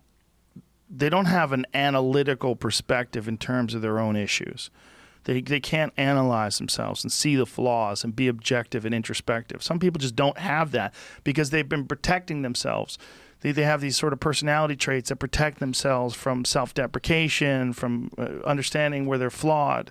When I was a teenager, I remember reading that Michael Jordan would watch tapes of himself playing to figure out what he did wrong. I don't know if that's true, but to me, that was like, if you want to be the best, like him, you need to actively look for what you're screwing up and call out immediately. Well, that's imperative for sparring. Yeah. When you're sparring, like we used to film a lot of, back when I was competing, we would film sparring sessions and fights, particular fights, but sparring sessions, it was critical because you could see how you were telegraphing something and then you got countered. You could see how, and sometimes you don't think you're doing it, but then you realize like, oh my God, I'm dropping my hand every time I do this, and then you get caught. Crazy. Yeah. It's like, that's with everything though. It's like poker. Yeah. Yeah, giving your tells away. Mm-hmm. Man, that's nuts. But I think most things you'd be better off seeing. Like with comedy, it's massive. It's gigantic. Being able to visually see yourself is like primary. That's number one. A little bit less good is listening to yourself. And at a certain point in time in your career, you can get away with just listening in terms of like, but there's a big difference between people who monitor their stuff and go over it and analyze it versus people who don't. And it's just, it's accelerated learning. It's like taking advantage of all the tools that you're given. And you can apply that to anything that you're trying to do good in life if you have the time and the energy. Like if you're doing a job and during this job, you just show up at work and you try to do your best, then you go home and you fuck off and you do your stuff. You'll get better at whatever you do. Exactly. But if you go and do your job and then afterwards analyze what you did, pay attention to it, write things down, make a diary perhaps, or review your work, and really, you'll get better faster. It's a matter of how much time, as long as you don't burn out. I don't take days off, ever. Yeah, that's weird. I took a day off yesterday, had some bad sushi. Here's a lesson, everybody. If I don't want to be mean to the sushi people, they were really nice to me, but maybe lay off sushi if they've been closed for a month because of a pandemic. And well, you're driving from the other side of the country. Text me, dude. I'll tell you the places. There's only I go to like 4 places out here for sushi, and everywhere else I'm like, ooh, I don't know. Well, so here's what I wanted to say, right? I don't take a day off, and a lot of people say I'm crazy. And I've actually, my Monday through Friday is now double shifts every day. And then Saturday and Sunday are single shifts in terms of production. So I do Monday through Friday, 3 hours and 40 minutes, about Saturday and Sundays, about an hour and 40 minutes. And what would I do if I wasn't working? I'd be playing video games. But listen to the numbers you just said. Yeah, 3 hours and 40 Monday through Friday. Yeah, and then an hour and a half per weekend day. Yeah. That's still not a full day's work. It's still not a full week's work to the average person. An hour and a half of recording is like 10 hours of research. Oh, okay. Yeah. Well, so you're working more than that. So it's like 8 hours. So I'm doing constant research in between, fact checking, and then I record. Like once I get everything in line and I think I'm confident on what I have, and of course I'm not perfect. Then I record for about 20 minutes. Then I get back to researching, reading, and so it's. Well, here's another benefit though. You work for yourself. Absolutely. You don't have some dickhead over your shoulder telling you what to do. I chose this though, yes. Right? So there's a couple things.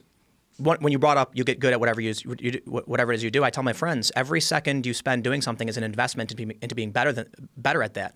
So if you want to come home from work and play video games all day, you'll be really good at video games, man. Maybe you start a stream, your Twitch channel. Maybe you can make some money being a good personality, but you got to earn it. Or maybe there's something you want to do that instead of playing video games, you do that instead. For me, when I'm not working, I'm just sitting around like, why am I not working? What am I doing? I ended up taking yesterday off. I didn't work today because we're doing the show, and so I'm sitting around watching TV shows like this is awful. I can't stand it. I got to read the news, man. I got to be into it. Well, you're driven. Yeah, but also you're enjoying it. That's the difference between someone who's working in a fucking coal mine or someone who's working in a field all day picking strawberries. Yeah, where but they hate the job. I hear you, but you know how many people have hit me up? You probably get something similar, like, how do I do what you do? You know, when I was working for Vice and I was traveling around the world, 10, 20 emails every week from young people saying, I really want to do what you do. And you know what they would say to me when I would tell them how to do it? They would say, I will never do that. I would tell them, here's what you do. Do you have any money saved up? No? Okay. Where do you work? You don't work. Get a job, Starbucks, McDonald's, whatever you can get. Maybe you can do better than that. Save your money. Once you've saved enough, find a store you want, fly there, cover it. You know what they would say? No. There's one person who said to me, I want to travel around the world and do what you do. How do I do it? I say, do you have money saved up? Yes. Excellent. There's a story right now going on in Turkey. All right? You got to be secure. You got to be safe, but Istanbul's fairly okay. Fly there right now, film it, and I'll see if I can make any connections on what you find. And you know what they said? Well, the money I saved is for my apartment in Brooklyn. And I'm like, right, what's more important to you, having your nice Williamsburg apartment or being a journalist traveling around the world? Well, I like my apartment. I'm like, okay, listen. When I worked for Vice, I was sleeping on a couch. Every dime they paid me, I put in the bank. I didn't touch it. I got a job working for an ABC News joint venture company after that. They paid me a bunch of money. I put 70% in the bank. I didn't touch it. When I left, I went to a bunch of these New York digital companies. I'll spare them their names for any embarrassment. Many of them who have become rather worthless. They still exist, and they're big. And I decided, after seeing what they had to offer, the bias, the deception, the clickbait-driven nature of it, I'm going to do it myself.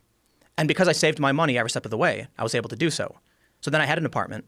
Then I could pay for my plane ticket, to Sweden, to France, to Germany, to do these stories, and started building up a base. Within about 7 or 8 months, I had gone from red to black. So now all of a sudden, I was no longer losing money. I was making money. And I'm like, there it is. A couple of years on, ridiculously successful. For myself, I guess I could, it's relative, but I've got several employees launching new companies. Well, one of the companies shattered a fundraising record of $1 million in a single day. So that's look, the path for me isn't the path for everybody, but sacrifice, Well, you're basically saying exactly what they're saying in the TED Talk, perseverance. And you embrace the grind. But it's also, what do you really prioritize? Yeah. For me, what are you trying to do? I don't care about having an apartment. I want to see what was going on the ground in Istanbul. So you know what? It's also like who is the type of person that would chase down the stories? The type of person that's really going to chase down the stories is a person that's driven to chase down stories. What you're getting is questions from idiots. You're getting questions from people that are like, how do I do it? Exactly. And then when you offer the answer, well, I'm not going to do that. Right. But those are the people that are never going to make it. Like there's a conversation I had with Ari Shafir where he and Robert Kelly, apparently they thought about sponsoring a comic who's up and coming, taking care of their financial needs, and for like a year, and trying to see how far they could get in their career if they didn't have to deal with money. And I said, that's the problem, is the type of person who's going to make it is going to make it not just in spite of the fact that they don't have any money, but because of the fact they don't have any money. Yep. Those day jobs, those sucky jobs that you need to have when you're struggling, they fucking motivate you. They're important. If somebody just comes along and gives you all the money you need for food, you're going to half-ass it, and some hungry guy on the other side of town is going to take all the gigs that you would get. They're going to write better jokes. They're going to be more motivated to go to open mics. They're going to pound the pavement harder.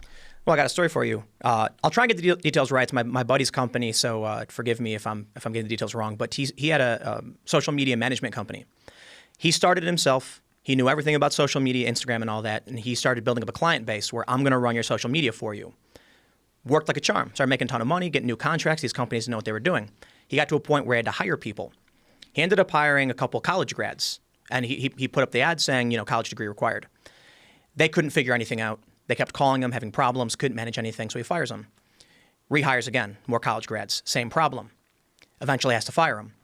Then he hires, because he's running out of money, he hires two high school, I think they were high school dropouts.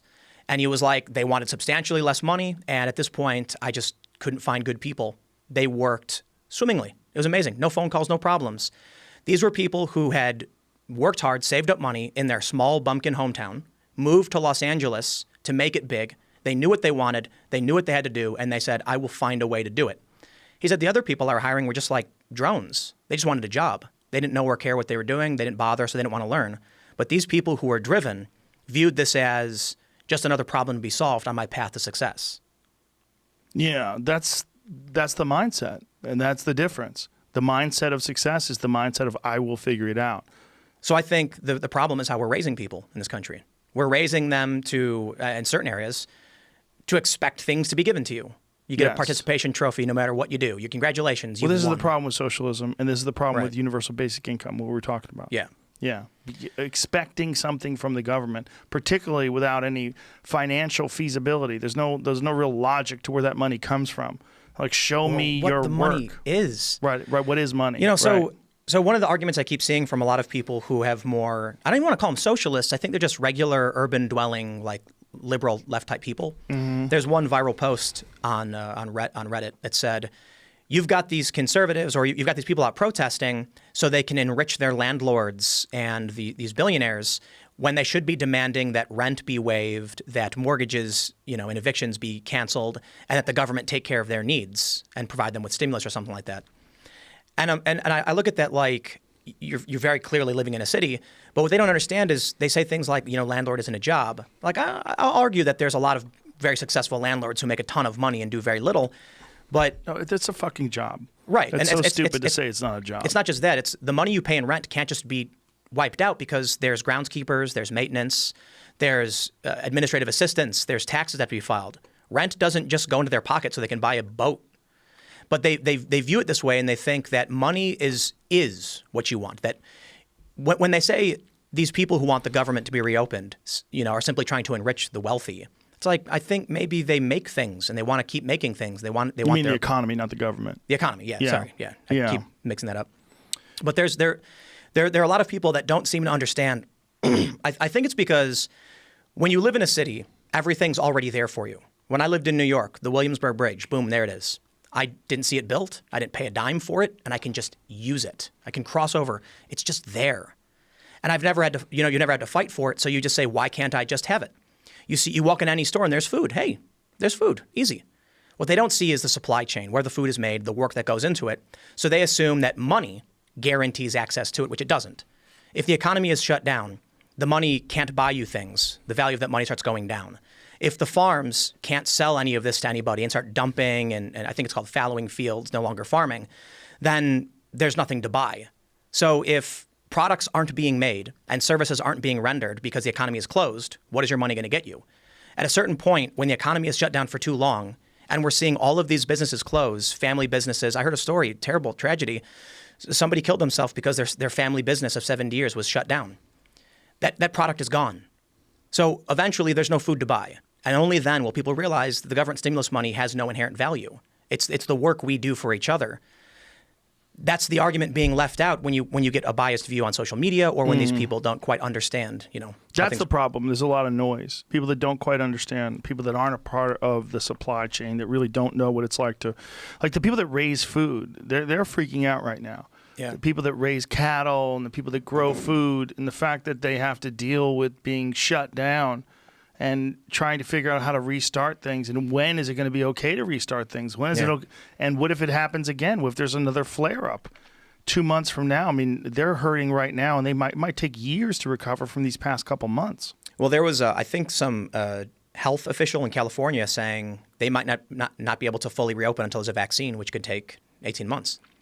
Fully reopen what? Like to go back to normal, right? So I think there was an MIT Technology Review article talking about how we may have to do intermittent lockdowns, like 2 months lockdown, 1 month off, Jesus Christ. until the vaccine is available. Then there was another study came out saying something similar. What about herd immunity? I mean, Sweden, they think they're on target for the end of May to have herd immunity, which is like 60%, I think. Yeah. The information keeps changing. Yeah. We're learning more, so maybe these statements are, at this point, I don't know, obsolete. Yeah, Sweden's a weird place too, because it consists mostly of little villages. Like Sweden? Yeah. I mean, they have their big cities. Well, you have Stockholm, but primarily the population is sort of it's separated by these smaller towns. It's not. You all right over there? If you hadn't already been tested for the COVID I'd be really worried about you right now. People are weird about coughs now. You Oh notice yeah, that? totally. Oh, I inhaled water. Yeah. Coughs are nerve-wracking for folks. Oh, that's brutal. Right? Yeah, you gave me this bottle of water and I inhaled it. All right. I think you just messed me up. Are you okay? Yeah, I think so. You Just don't- give me it. Yeah. Relax. Just breathe, whisper. Calm down. No, it's okay. I got Joe gave me the test. Breathe. No COVID-19. Yeah, your voice sounds terrible. Right now, I just Yeah. inhaled water. How did you inhale it? I don't know. I was trying to drink it and I inhaled it. That happens. Now I sound weird, right? Yeah, you sound like a different person. The Illuminati. The secret is Joe just replaced me with somebody else. Yeah, you're too controversial. All that shit you were saying is just too riling out. people up. All right, I think I'm better. I All won't inhale the water. Oh, Good. that still feels weird. Kyle Kalinske sent me something today. I wanted you to see, Jamie. It's there's some shit going down with UFO sightings. Oh yeah, I guess yeah. those videos we've played before. Well, yeah, I but don't know that they were new. But here they're I'll on- send it to you. I've been following this stuff. Yeah, it's hold on a second, Jamie. This thing. All right, I just texted it to you. Pentagon officially releases UFO. This is the tweet. It says, new Pentagon formally released 3 mysterious UFO videos captured by Navy pilots. The already leaked videos showed what DoD insists on calling unidentified aerial phenomenon, moving at incredible speeds and performing near impossible maneuvers. This is a weird subject because it's one of those subjects where people automatically dismiss it because it's been so touted by kooks. There's so many wacky fucks that have talked about UFOs that anybody talking about UFOs has to be out of their fucking mind. But then when you see these videos and you see them performing these impossible tasks, like these things are moving in a way that we've never seen anything move before, flipping upside down and sideways, moving at insane rates of speed. Like, they don't know what these are. Yeah. Aerial phenomena. What's interesting though is I was reading one of these stories, and they passively mentioned that the sighting was near a U.S. naval like technology station of some sort, like a top secret development. And I'm like, That could be one of two things. Either it's developed by the people that are at that base, or they're monitoring the people that are at that base. These aircraft, we call them aircraft, are displaying characteristics that are not currently within the U.S. inventory nor any foreign inventory that we are aware of. Maybe they see this shit that's going down with China and all the ships being moved and like, listen, you fuckheads. the aliens. Yeah, maybe they're like, listen, you fucking morons, you territorial apes. I'd like to think that, but You don't think so? Manhattan Project, man. I mean, the U.S. has probably got some crazy motherfucking weapons. You know? Could be, but the Manhattan Project was also coincidentally right after they started detonating bombs when the aliens started showing up. That's what they think, right? Yeah, well, that was when the bulk of U.S. sightings started jumping, and worldwide, I believe, too. You know, maybe we've slowly been getting more and more information about this. I've been actually reading a lot of these stories over the past several months. More admissions from government, more release of documents, and more sightings. So there's been a big, I don't want to call it, well, a lot of people murmuring that April was going to be the month when we finally learn the truth. April's almost up. It's almost up. It's almost up. We got like a few days. Nah, man. The 27th? You know what How I many used? more days is left? Do you know- 30? 30? Do you know about what happened? Do you know about the O'Hare Airport sighting? Which one's that? So this was, I think, in like 06 at Chicago's International O'Hare. A UFO came down and hovered above. I can't remember which terminal it was. It hovered for a few minutes, I think, and then shot straight, punched a hole in the clouds. Everybody saw it happen. Now, I had just quit working at O'Hare around this time when the sighting happened, so I had friends who were still there. I had a friend tell me that when this UFO came down, people on Mannheim Road, which is the road on the side of O'Hare, got out of their cars, like just stopped at the light, got up, and were looking and staring at it. And that the people who were working where we worked for American Eagle Airlines, walked out of the rooms and were just staring at it float and then shoot up and punch a hole in the clouds. And you know what they said? Weather phenomenon. So there's a photo of it. A pilot took a photo of it. This is back when like very early phone cameras, so it's a very grainy, awful picture. There it is right there. That's not it. No, that's super fake. I think no. It is. I'm trying to These are all guess. people trying to fake it. It's really hard to find. That one is not. That one might be it, but I don't think so. It barely looks like Chicago anything. O'Hare UFO sighting 2006. Is that it Yeah. right there? I do not believe those are it. No. So this, Well, click on that article. See what it says, Jamie. That's just some blog. that one might be on the left, but so many people try exploiting this stuff for clicks and for views, and they make these fake photos. And That it was link's not working? I've clicked on it a few times. It's just it was a very faint photo from the cockpit. It might be that one right there in the middle. On the on the left side. Far left? It might be that one. No, that's not it. That's not it. Well, there was a really crappy photo of it, and That might be it. that might be. It was out of the cockpit of a window. A pilot took a photo, and I wonder where have all the sightings gone since phones became ubiquitous. I mean, there's a simple, I guess excuse. The aliens, they're sentient. They know we have phones. They're like, okay, stop, decloaking or whatever. But I wonder if, why is it there were so many UFOs and then around the time cell phone cameras come out, they're gone. Well, I think most people are full of shit. Yeah. Yeah, I think most people like to pretend they see things that don't really see things. But Yep. I don't think that excludes the possibility. It's not like it's not like these things are mutually exclusive. Like people are full of shit, therefore aliens don't exist. I think aliens could be real and people are full of shit. And I think that it's very rare that they visit us. But if they Why do, would they? how often do scientists go to the Congo to study chimps? I mean, how many people do they send Let me- to the bottom of the ocean to look for new life forms? How rare is it? Let me trip you out. Okay. On that idea. We put decoys up for animals. Animals can't tell the difference. What if you've actually met a decoy person and you couldn't tell the difference? Maybe it's you, bro. Maybe it's me. That's right. And Aliens that's put why me you're here. able to work so much. Oh yeah, I'm a robot. You don't get tired. No. So you're interested in news and disseminating factual evidence. Because what I'm actually doing is collecting a database for the aliens.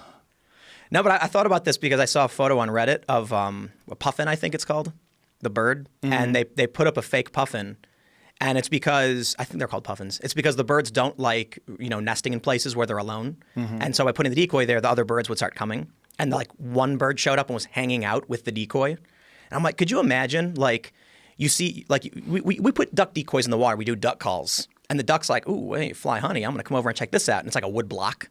Could you imagine seeing a beautiful woman or someone you're attracted to and being like, ooh, look at that. And it's really like an alien decoy just to probe you and better understand you or something. Well, the decoy, just the term decoy is weird because decoys are used for hunting. Like turkey, it's turkey season right now. Yeah. And the way most guys hunt for turkeys, they take a rubber turkey. You put that fucker out in the middle of the field, and then you hide behind a bush with a shotgun. You go, bark, bark, bark, bark, bark, bark, bark, bark, bark. And then the Right. turkeys hear it, and they come over and they try to get some pussy, and then they get shot. So what if, you see some dude or it's like you see it for you, it'd probably be a beautiful woman. You want to get that pussy and, and then she's going like, hey, come over here. And you're like, oh, hey, me. And And then, then I get eaten. no, they just, take you up in the ship, probe you and I learn don't about think your they butt. need to. This is the thing about putting things up your butt. I'm Most just kidding, man. doctors don't even do that. They have MRIs now. Don't aliens need to probe you in your ass? I think it's just what everyone's afraid of. They're afraid of things going in their ass. So that's what they think is going to happen if the aliens get them. They're going to freeze me and touch my ass. Somebody Woo. told a dumb story back in the day, and it was the most sensational version. Everybody had to have it, so they were like, "That's what they went with," Maybe, or maybe they do that to keep your mouth shut. They Or- fuck you in the ass just so you keep your mouth shut. Or some dude actually got abducted, right? Yeah. And he comes back, and he's like, "They think they won against me. They think they beat me. They put stuff up my butt. They're weirdos." Do you ever hear They're the weirdos, not story me. of Betty and Barney Hill? No. It's the very first UFO abduction story. It's an ancient story. And what's crazy is Angela Hill, who's a UFC fighter, I had her on the podcast. And after the show, she told me her grandpa was Barney Hill. Whoa. And I was like, holy fuck. We didn't talk about it during the show, but she wanted to bring it up because she knows I'm kind of obsessed with UFOs. But the account that they have, they get hypnotized and he's recalling the abduction and they have the same story. It's very terrifying. You hear him crying and screaming and, that he was taken aboard this craft and examined and brought back and they have missing time. But here's the thing. If they only did that occasionally, they only came down once every few years and just scooped some person up in the middle of some rural place. If you're flying over, I think their instance was I believe it was in Maine. If you're flying over somewhere like Maine, which is a very low population state, and you see a lone car and it's just traveling along the highway. And there's places in Maine where you go from like Portland to Bangor. When you're traveling on that road, it's like 60 miles with nothing, not a gas station, nothing. If you were an alien and you saw a car by itself, you're like, no other car, let's move in. We got one. Isn't it just easier to think it's the U.S. government? No. Why not? Because we don't have the capability of doing something like that. I don't think the capability of the scientists working for the government is any different than the capability of the scientists that are working for, Project X or, fill in the blanks in terms of like what Raytheon, publicly traded companies. How long? Look, quadcopters don't seem all that complicated to me. Right? Quadcopters. Yeah, like helicopters, like drones. We've seen the little drone toys you buy. They got 4 propellers. Take that concept, use thinner, jets, and surround it in a disc so that it's, universally like it can move in any direction because it's got, because it's what omnidirectional. power source? Where's the gas tank? Lithium-ion battery, or. Come on, man. You're talking space shit. Like this hasn't even been invented yet. Think about how little mileage you can get out of a Tesla. They had as no. advanced as Tesla is. It's still when it's going full out, it can only go for. I mean, you get 307 miles if you drive like a grandma, but if you drive like a maniac, you don't even get half that. That they. I could be wrong with this, but I'm pretty sure that they had this flying platform in the 70s that uses gas power, and they've also had jetpacks for a long time. No, they've had sort of. They've had jetpacks that are capable of going for like 30 seconds. They don't. I've experienced. No. I'm pretty sure the jetpacks back in the day went for a long time. No, they definitely didn't. We can look it up. Yeah, let's look it up because they definitely didn't. The whole thing was the fact they were burning gas, and to propel you in the air, they only had a certain amount. I thought it was like 20 minutes, 30 minutes. Maybe now. My understanding of why we abandoned jetpack technology was that it was inefficient and heavy, and you couldn't carry it without it being turned on. So they opted for larger, what are they called? Chinooks helicopters that can carry multiple people at once. When you're wearing a jetpack, it has to be on idle, negating its own weight, which means it's burning as you're walking around, which means you get a good 20-minute jump and you got to abandon the tech. And then you don't want your enemies to get it. Have you ever seen a guy fly a jetpack? Yeah, there's a video on YouTube. No, from a long I mean time in ago. real life. Oh, I've seen that one guy, the Iron Man dude. Well, not in real life. I've been there in real life. My friend Willie B from in Denver on the radio. Yeah. He had a radio show in the morning. I used to do his radio show. I think he still has a radio show. Shout out to Willie. And he had this guy who was a jetpack pilot who came in the parking lot of the radio studio, and fans of the radio show came and did it too, and watched it rather. And this guy flew in the air for about 15, 20 seconds and then landed. This guy was so banged up, both of his legs were blown apart. He had big braces on both of his knees. I'm like, what happened to your knees? He's like, just crash landing. Both of my knees are blown to shit. He had no ACLs in either one of his knees. But that's what I'm saying. It's Jetpacks. good this is back then. It was good for about 30 seconds. 30 seconds of flying. Well, so the point I was trying to get to is if you take something like a quadcopter, you could absolutely fuel it with gas or It'd be whatever. loud as fuck. But it would depending on how you mitigate the noise. It'd be an engine. Yeah. It'd be loud as fuck. And you'd hear from the quad rotors. Yeah, but what these people are describing is nothing like that. These people are describing things that are silent, that go from 0 to 1,000 miles an hour in a split second, things that defy physics as we understand them. Yeah. This is not something that I think that the U.S. government has. If you look at like Elon Musk company, Project X or SpaceX. SpaceX is right now one of the premier civilian companies, private companies that's making rocket ships. They fuck up all the time. Totally. They're in the middle of innovating all the time. He's one of the smartest people on earth. He's one of in terms of technology, he knows as much about propulsion as anyone, and they still can't get it right. They're still trying to figure it out. They're trying to come up with something that could be viable in terms of commercial space flight, and they're working on it daily. And these people are the brightest minds we know of right now that are in this jet propulsion space travel business. There's, Virgin's working on something. There's a couple other companies that are working on things as well. And then you have NASA, which worked the best they could come up with was the space shuttle. Right. Do you think that there was something way better than space shuttle that they just never used, and that they had, and they kept it on the back burner, didn't want to let anybody know, but the way they would use it is they would pick people up and erase their memory and toy Experiment with their on them? asshole? That's crazy. Well, That's less likely than the hundreds of billions of galaxies just in our own in our own known universe, right? Each one with hundreds of billions of stars. Each star with who knows how many fucking planets. That's somewhere out there that's something more advanced than us. Maybe 1,000 years, maybe 1,000,000 years. But that's figured out how to come here. I got the same question then. Why hasn't anyone discovered them? Why has SETI failed? Search for extraterrestrial intelligence. Why Well, haven't the nothing. chimps invented guns? They've started using more tools, but Right. Why haven't they invented guns though? I don't know. So why hasn't SETI found UFOs? It's the same fucking answer. They're not advanced enough yet. It's a real simple answer. The industrial age is pretty fucking recent. Right. I mean, you think about when people invented cars. You're talking about 1800. That's really recent. And we've Plane only used flights, radio- 1800s. High power radio transmission is only in the past 100 years or so. Right. Well, you ever seen the movie Contact? Maybe that's an old one, right?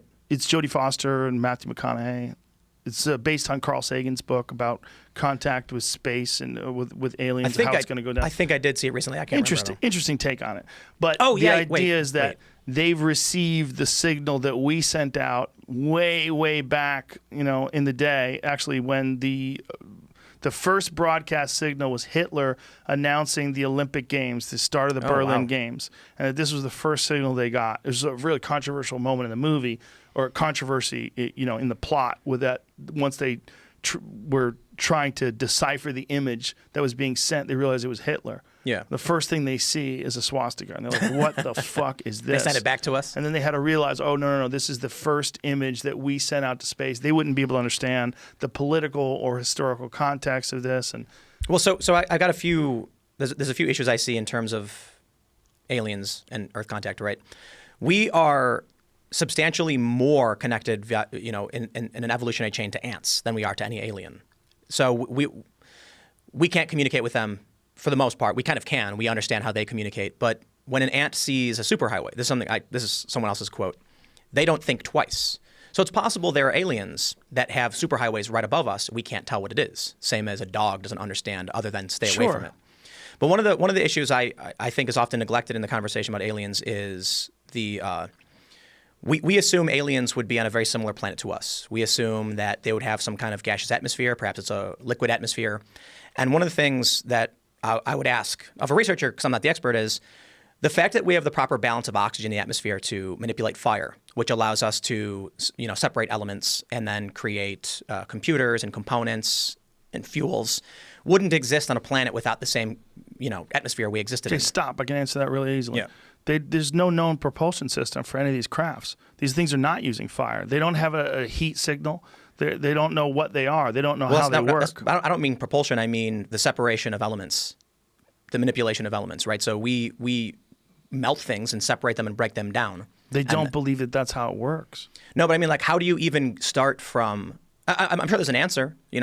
Let's say you have a species that lives on a planet with no oxygen and has no access to fire. What energy, what dense energy source do they have that will allow them to manipulate matter? Do you know the Bob Lazar story? I do. Yeah. Well, one of the things that he talked about when he first stopped working for Area S4 and the government was tapping his phones, and there's a lot that can be documented about him. There's a lot that can't be. But one of the things that he talked about was a thing called element 115.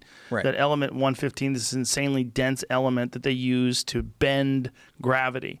And that the way he described the way the propulsion system works, it's like putting a bowling ball in the center of a very soft mattress, and that all of the other mattress, all the rest of the mass of the mattress bends around the intense mass of the bowling ball, and that this is how these incredibly advanced aliens from this other planet this is their propulsion system. That was they use this. it's from Star Trek, though. The concept of warp was around for a really long time. I think the concept is based on Einstein's theory of gravity. I mean, this is the whole idea. If you could find something that could do that. But here's the thing. When Bob Lazar talked about this in the late 80s, early 90s, this element didn't exist. Right, now it does. It wasn't proven until they did it in a particle collider. I believe it was 2013. So he was talking about this element far before it was, and he's apparently, this is the big rumor, he apparently had taken some of that from a lab, and through George Norrie, and was it George Norrie? Yes. They did some experiments on on television and showed that this stuff had made light and fog bend in a way that they couldn't describe. He also didn't he also claim to see a small alien creature on his way out? He said he saw something that was sitting down, but he doesn't know if it was a model that they were using, like if they had created something that was supposed to be the size of a thing that could fit in these crafts, because these crafts, he said, were designed for things that were far smaller than human beings. I'm pretty sure in the initial interview he gave when he went public was that he saw an alien, and then later on changed it, saying, I don't know if it was maybe a model or a puppet. Yeah, he said he thought he saw something sitting down and two people were standing over it looking at it. He said he thought he saw an alien. You know, but he's probably, I mean, I don't know. I mean, look, he said it was literally for like a half a second. Like he's walking by a window and he sees something inside of it. Imagine being a guy who's in your 20s and you're a propulsions expert, and it's been proven that he worked at Los Alamos Labs, and it's been proven that he did put a fucking jet engine. It's been proven that he did put a jet engine on a Honda. I mean, he's a genius. He's and you talk to him, he's an incredibly smart guy. Now imagine you get sent off to Area S4, and they show you this thing that you know doesn't even exist, and they tell you about this propulsion method that they don't understand, and they say that they found this a long time ago in an archaeological dig, and they want you to back engineer it because you're a propulsions expert, and they're running out of options. They've been studying this for decades. No one knows what the fuck it is or how you can make it work. And then they do test flights with this thing. And then he tells his friends about these test flights. After he gets fired, you know how he got fired? Do you know a story about him getting fired? He leaked it or something, yeah? No, his wife was fucking her flight instructor. Oh. And so when his wife was fucking her flight instructor, they told him he couldn't work anymore. And he's like, why not? Well, they were tapping his phone because when you have top secret clearance to work on UFOs, I guess they don't want your wife fucking her flight instructor, because then you're going to go crazy, and you have a lot of imbalance at home, right? So he doesn't know why. They don't tell him why. So he takes his friends and he tells them, listen, this is real. They're running these experiments. I know you're thinking I'm crazy. This is what I've been working on. So he takes them to this area where you used to be able to have access to, but once he did this, they closed off access and pushed it far back to where the public has access to.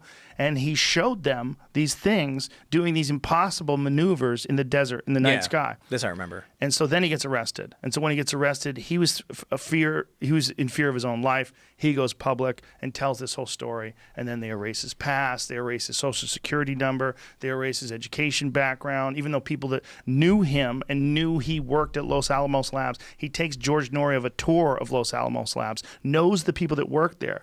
They all say hi to him. He takes them on a tour around the laboratory. Shows them around, shows them the devices they use for biometric security. And I think the one thing you can't ignore is that there was documentation that he did work at one of these places. Yes. And they later claimed he didn't. Yes. And like I think I was watching the thing on, maybe it was Netflix. I think like he promoted that, right? It was on Netflix. They showed the paper, like we found it. Yes. Like he clearly was there. He was in the employee register. Yeah, right. Yeah. No. But you know, for me, man, I'd love to believe it all. He's been insanely consistent about that story. Yeah. For 40 years. I want to believe. You know what I mean? Or 30 years, whatever it's been. I want to believe too. That's the problem. Man, Pixar the problem didn't happen. I want to believe, but that's nonsense. Pixar, it didn't happen is nonsense. Well, how do you what about Neanderthals? No, what about dinosaurs? There's no pics. I'm more so joking, right? What I mean is, show me the evidence, right? I get it. The challenge with any theory, I don't like saying conspiracy theory because they're not always conspiracies, is that people want something to be true. And so they end up looking for things to justify what they think it already is. Of course. Instead of starting with what you've got and trying to figure out where it goes from there. But when you start with what you've got a guy who was living in Vegas, was taking these flights out to Area S4, knows the place, knows it inside out, can describe it very accurately. Also worked at Los Alamos Labs, describes that very accurately. Right. Yeah, it proves he worked there. Yeah, but also proves he's also a legitimate scientist. But when you talk to the guy, he's a brilliant guy. He's not a nut. Right. But what are you saying aliens? That doesn't mean aliens. No, I'm just asking. Like, so It doesn't mean aliens, but that's what he was told. Right. What he was told is this is something that has come from somewhere else, and they're trying to figure out how to work it, how to use what it. if we're in a simulation and this was something that was leftover code, or it wasn't supposed to be placed in this certain iteration? Or what if there's multiple dimensions that we don't Yeah. have access to, and that these things do? My favorite, I don't want to call it a conspiracy theory, but one of my favorite stories is humanity emerged on Venus and that we destroyed the planet with a greenhouse effect. So we created the Ark Project and took the DNA of 2 of every animal and loaded up on the last vessel, the Ark, and went to terraform Earth. And That's the dumbest idea ever. It's hilarious, The though. DNA of 2 of each animal, and then how many copies of those things do you make before they eat each other? They got You have to have anti-grav tech. They just started seeding the planet, and what people do. I'm not saying I think it's a fun story. They argue that the Bible was like the stories being told and retranslated over hundreds of years to a lost civilization that had only one ship escaped the destruction of their planet. And I'm not saying it's true. I'm saying it's a fun story. I love that story. Yeah, it's fun. Yeah. It would be a fun sci-fi movie. And then you end up with lost tech being discovered Well, you have thousands of people years like on. Elon that say we have to get off of Earth. There's so many people that say we have to escape Earth. We have to sort of colonize the solar system or colonize the galaxy. I agree. And I think if we don't discover a better propulsion than hard chemical energy, we're not going to do it. So Yeah, well, that's why this is so compelling. This idea that they're using some element that apparently is impossible to find here. You can only create it with a particle collider, but maybe in whatever solar system they are coming from, you have a very different environment, and maybe this element was the primary source for fuel. Maybe they figured that out a long time ago. I wonder if I'd love to talk to an actual physicist about this. Is there something with negative density? What's that mean? So, like, things with density create an attraction through gravity because the pressure that their influence on space time. I'm not an astrophysicist, so I can't explain it to you perfectly. But the larger, the more dense the object, the more pull it has. So like a very dense black hole, for instance, sucks you in. Then Mars has slightly less gravity than us because it's less dense. I wonder if there's something. Again, this probably, I'm sure there's some scientists laughing right now. What a moron. But negative density, something that would actually have a push effect in terms of gravity. In which case, you could have some kind of object where you can control, expand, and contract density so that you're pushing and pulling. I don't know. Bob Lazar's perspective is if we showed a nuclear reactor to a civilization from the 1400s, they would think we're doing witchcraft. The Ark of the Covenant. Yeah, they would think it is absolutely the craziest thing that anyone has ever seen or heard. They would try to tamper with it. They'd all get radiation poisoning and die. They'd never be able to figure it out in a million years. If you just left it with them, if you left some sort of a nuclear reactor with them. And he said this is really how far advanced he believes these aliens, or whatever you want to call them, are, that their science, their technology is indistinguishable from magic because they're so far ahead of us. Do you think they'd want to be involved with us beyond Of course just they testing would. us, though? Why wouldn't you? We study butterflies. We study mice. We Right. study bugs on the other side of the planet. We send people on scientific journeys to go and look at frogs Sure, that they're but not even sure are real anymore. Are we giving guns to chimps? Are we building forts for them and teaching them to use stone? And I mean, we've seen now. There's more videos coming out showing. I can't remember which primate species, but using more tools. Yeah, well, they spear believe hunting that and stuff. They believe that primates, chimps, have entered the Stone Age. Yeah. They're using them on a regular basis. Are we going to go and teach them agriculture? I mean, do we care? Dude, we teach chimps things all the time. We But in teach chimps enclosed but environments where because that's the only way you can study them. Yeah. We teach. I mean, if they had a civilization you can go to, you knew they lived in an apartment, and you could study them that way. But you don't think that they would study if they found a planet. Like, let's imagine if we found a planet. Okay, we found a planet, and it's all just filled with octopus, and these octopus are changing colors and just jacking fish and eating lobsters. We would be fascinated. Totally. We'd be fascinated. Yeah, absolutely. Well, all innovation happens because people are trying to improve on initial designs. Now, why do they try to improve on initial designs? They try to make things that are better, make things that are more efficient, make things that can do tasks that they can't do without these tools, and then their curiosity and their creativity causes them to expand upon these ideas. Well, of course, if something's going to be so far advanced that they didn't accept their current place in the universe. They don't even accept the fact they want to stay on this planet. They want to travel to other places. Do you know how fucking insanely curious you'd have to be to lock you and 3 of your other 3-foot buddies in a giant fucking flying saucer and propel yourself through space?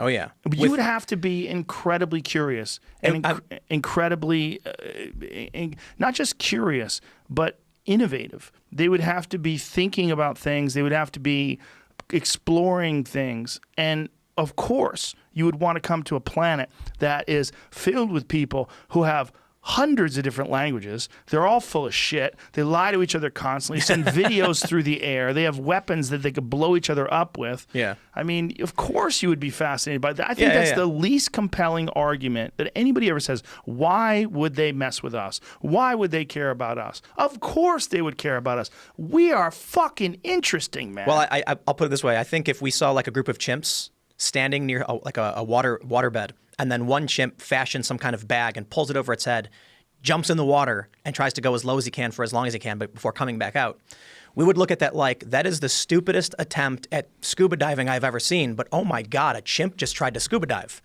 So if there are aliens and they're in these amazing technologically advanced ships that can jump light speed, manipulate gravity, they just watched us strap ourselves to an explosive and fire us off of our atmosphere where we're likely to die, and they're like, this is the stupidest attempt at actually going to space.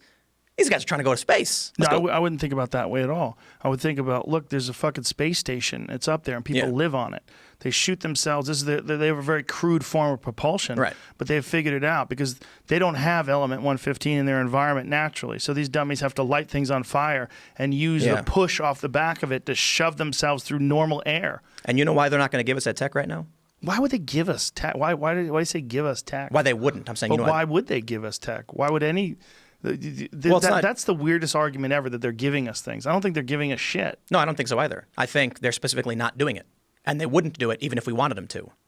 I think it's an inverse. People. A lot of people talk about how they're like sharing technology with us or something, right? You see that stuff in the I've heard those conspiracies. The reason they won't is because we're territorial. We fight each other.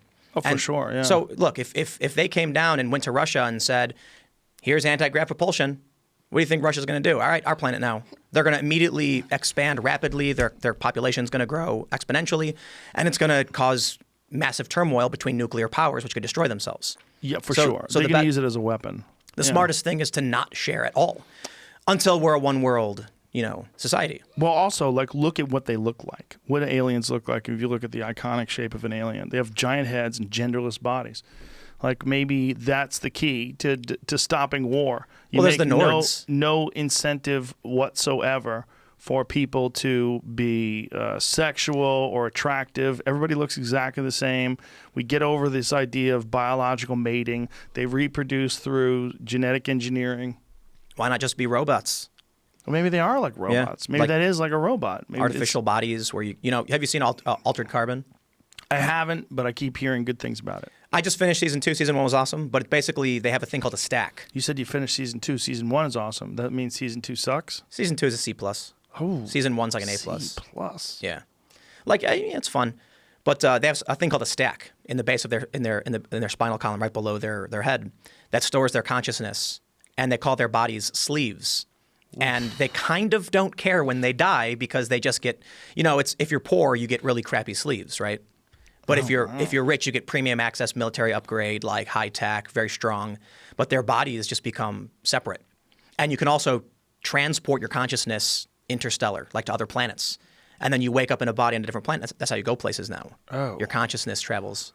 So yeah, maybe aliens do that. Maybe there's not. I find the idea of the various alien life like bodies curious. One of the things I've read about is that it could be humans from the future. Yeah, I've read that too. That makes sense. If you think about what we look like as opposed to like what a chimp looks like, and then you keep going further with that, like, the head will get bigger, the bodies will get weaker. Yep.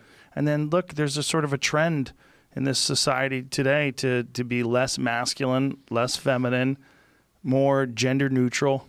Even these goofy they, them pronouns, maybe that's all just part of the programming. This falls into another one of these conspiracy theories that the goal of the globalists is that in order to get access to alien tech, we have to be a unified planet.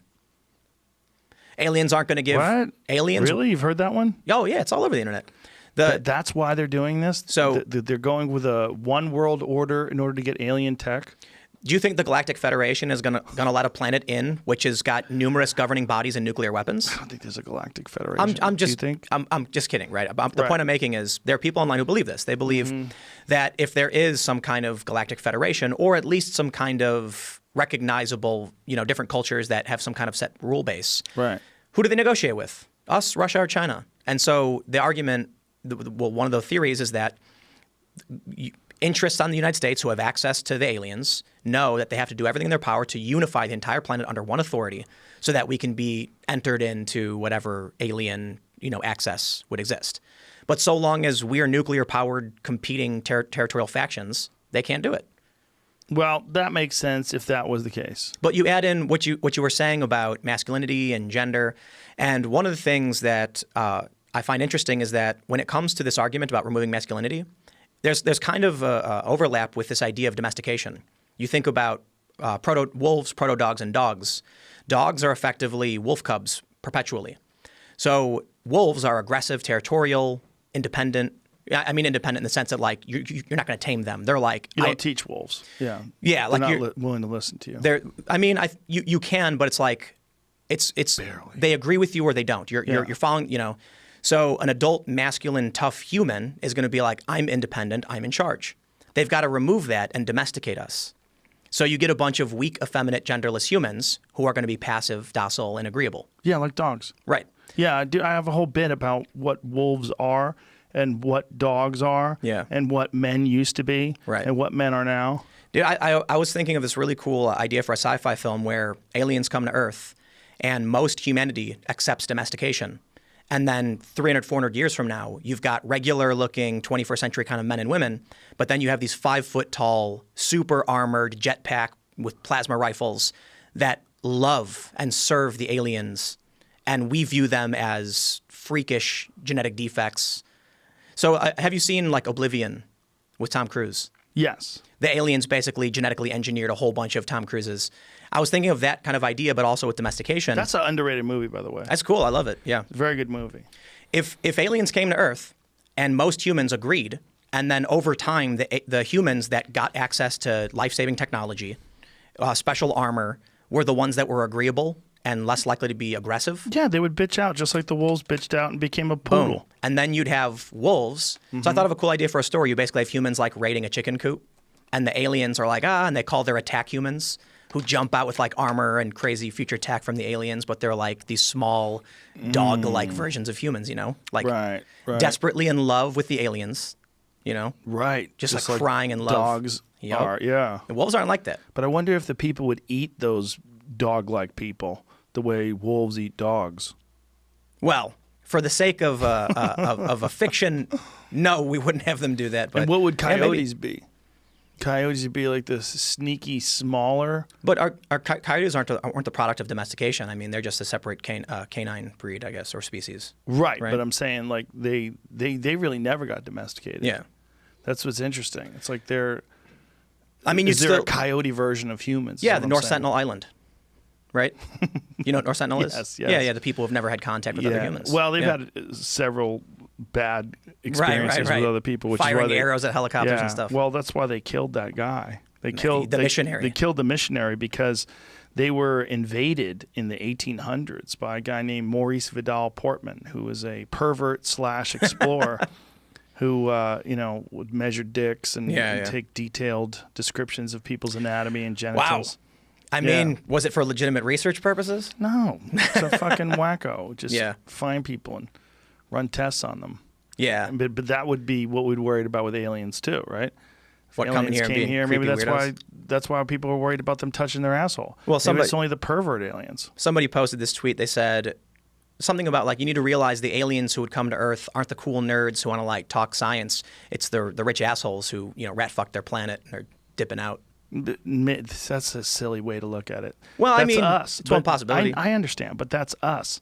Right, We right. always want to look at things through like a human-centric filter. Well, exactly. But if they're genderless things from the future, like what benefit would it be to get richer You know, they have their giant heads and they could travel the speed of light. Like, This is why I really don't like. I think it's Hawking's argument that we shouldn't be excited about aliens because whenever a more powerful civilization approaches a weaker one, they dominate it and enslave. yeah. I don't buy that for 2 seconds in terms of aliens coming to Earth. That makes no sense. what? What?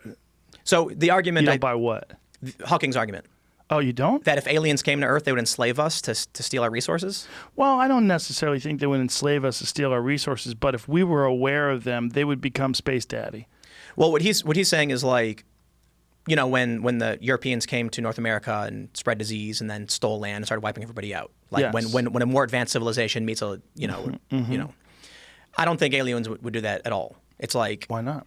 the way I would view the most devastating approach would be more like a gigantic vessel coming down and just slicing a skyscraper in half and stripping out all the copper and elements while ignoring the people. And when we go to a habitat for animals, we're not going to like, haha, we'll kill all the squirrels. We're like, we're taking the lumber. Squirrels be damned. So we go into habitats where other creatures live, take what we want, and we don't care about the animals. You know, when we farm, we kill all the mice and all the little critters in there. We don't care. So I don't think the argument makes sense that a more advanced civilization would come to Earth and be like, haha, humans, now you will serve us, and it's our land now. They would completely ignore us and just start taking stuff and crushing us and ignoring us. It wouldn't be, but I don't think that's the most likely scenario either. I think any race sufficiently advanced enough to travel the massive size of the universe would have little need for the primitive elements on our planet, and it would actually be substantially easier for them to go to any other empty Why- rock. No, it's not true. We have don't no think so? idea. No, we have no idea what they need.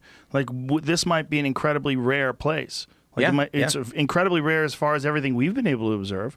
They might come here because they found this Goldilocks planet that has liquid water and incredible biodiversity and more life than any other place on Earth or Well, any other place in the solar system. You know or in the known galaxy. You know the Eris planet theory, right? What is that? That's there's an elliptical orbit for a planet that every 300 years comes in close orbit to Earth because it's elliptical around our sun. Yeah, that's planet Nibiru. Nibiru, that's what it is, yeah. Yeah. And that they used human slave labor for mining gold.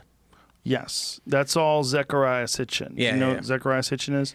I've heard the name. I've Yeah. read the stuff He online. wrote a book called The 12th Planet that's a fascinating take on the ancient Sumerian texts. And he's widely been criticized by other scholars who understand ancient Sumerian. Yeah. And there's actually a website called Sitchin is Wrong. See if you can go to it, sitchiniswrong.com, because all the whack jobs like me who love the idea of, you know, oh, that's why we're so into gold, man. It's Right. because the aliens use these suspended gold particles in their atmosphere, to protect their atmosphere Yeah. from deterioration by their, you know, industrial use of chemicals and toxins has destroyed their environment. So sitchiniswrong.com is an interesting website, and I don't know who's right or who's wrong. And I think if you want to go over the Anunnaki and the ancient, what's really interesting, and not just about Sitchin, but about Sumer in general, is one thing is they had these tablets, these clay tablets that had a depiction of the galaxy or the depiction of the solar system. Now you're talking about 6,000 BC. They have this depiction of the solar system that shows the sun in the center, and it shows all of the planets in our known galaxy or our known solar system with a proper perspective in terms of the size of the planet and the proper distance. Like, they're in the right places. It's not like there's a big one really close to the sun, then there's a little one 3 planets out. Like, see if you can find that. It's a weird image. See, that's the image. Yeah. Right? Yeah, And yeah. the take that Zecharia Sitchin had was that they were trying to tell us that they have come from this other planet, and they were trying to explain to us what our solar system is. But just the fact that they have this sun in the center, and then they have all the planets that we know of circling this sun. And this has been criticized, like, oh, no, they didn't do it right. They didn't do it. First of all, they did it in clay, okay? So relax. It's so goddamn close that you would have to say, man, that might be what that is. And if that is what that is, what are they trying to say with this thing? Because there's also an image from a clay tablet of a very large being that has a very small human-like being with a monkey tail on its lap. And this is what Sitchin points to as some sort of a depiction of the genetic engineering that took place to turn primitive primates into human beings. This is the reason why we are so different from every other animal on this planet. And the real thing that when people talk about aliens and alien like what would aliens be doing here? Why would they do? What if human beings are the product of accelerated evolution? Like, what if they came down here, they found this incredibly rich planet that's filled with biodiversity and all these different life forms, and then they found these primates. And like, oh, we know where these fuckers are going. Like, this is us 10 billion years ago or whatever the fuck it is. Let's accelerate this little party. Let's inject some of our super advanced DNA into these primates, and let's see where it takes itself.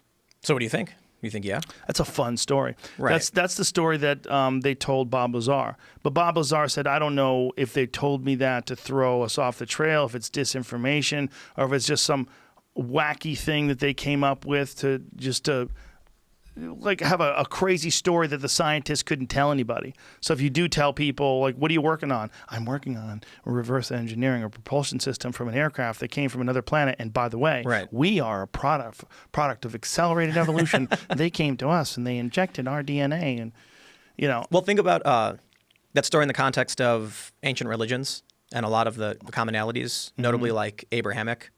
This idea that we were created, that we were told we shouldn't do certain things. So I think these are all fun stories, but you could look at the idea of someone being the son of God, you know, a hybrid, right? Yeah. You could look at the stories of regular old Genesis, taking the rib of Adam to create Eve. Well, yeah, the genetic matter. Sure. And then manipulating it.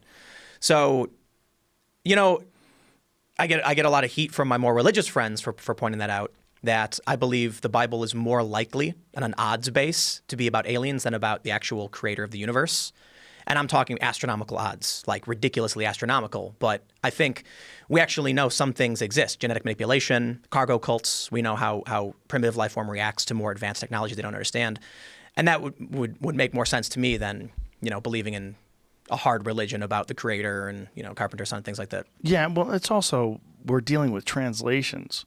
Right, that have gone on for thousands and thousands of years, that are a story that was told as an oral tradition for 1,000 years before that. It's like, boy, the saying hard and fast exactly what they meant in the Bible and what this means and what must have happened for them to write that down, to me is just bonkers.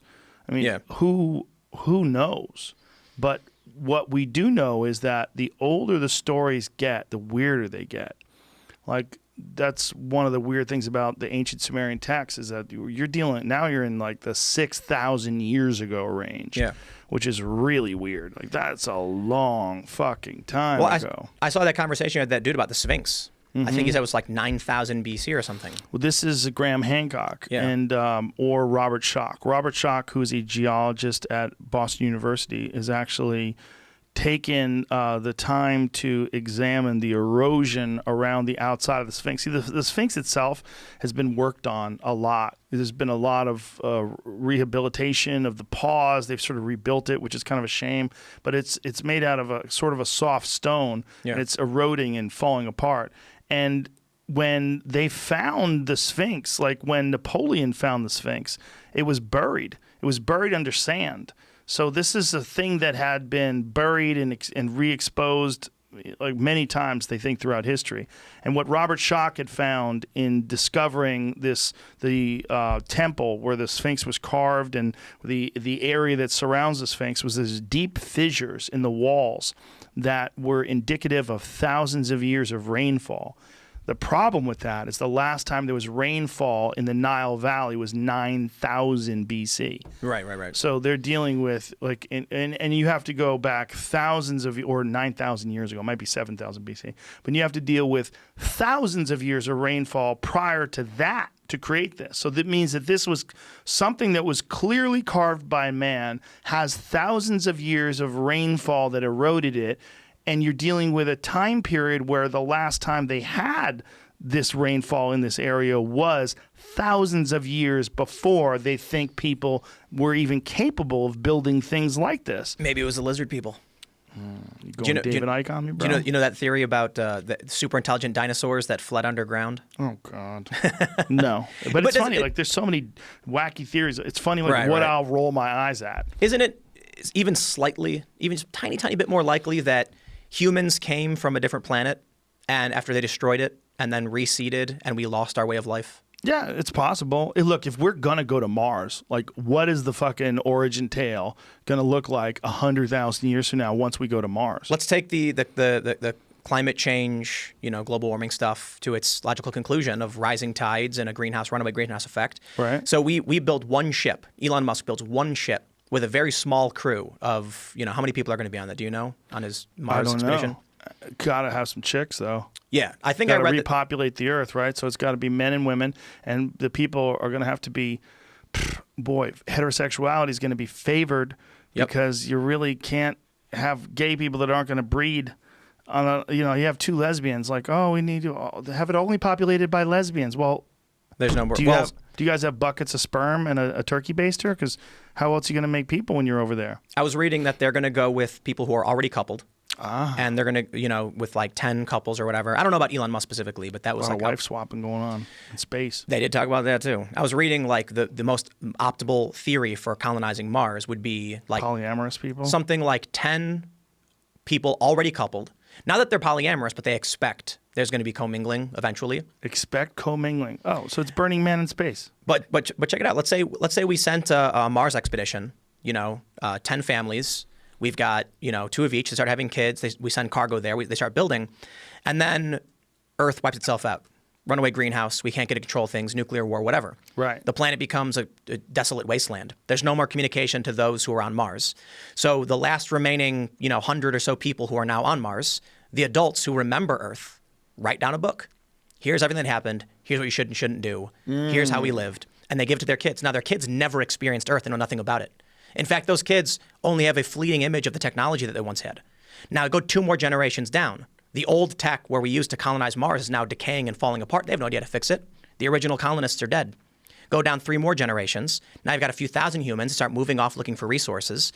And no one has any idea Earth even was a real thing other than the stories they heard about the military leader in the orbital space station who long since died. So now they have this book they don't fully understand. Their language is now changing as they separate from each other and find different areas of the planet. Now English or whatever language they were speaking becomes 10 different languages. Now they're translating the book. Now it's 1,000 years later. They don't even know Earth existed. And they have this weird book about the way things used to be. And now out of the billions of, now we're 10,000, 20,000 years in the future. And they find, these old ancient relics. And they're like, I wonder what if. You don't even smoke pot, do you? No, man, I don't smoke pot. Imagine if you did. Imagine if you did. You'd have so many more of these theories. But that's a good one. That's a good theory. But to me, that's the logical conclusion. That's why I like the story of like humans came from Venus. Not saying it's true. Do you know that there's a group of people from Africa that actually the Dogon people, is that what it is? Dogon people, and they talk about the very specific area of Mars where human beings came from, and they have a really weird understanding of cosmology. Like they know some things that you're like, what?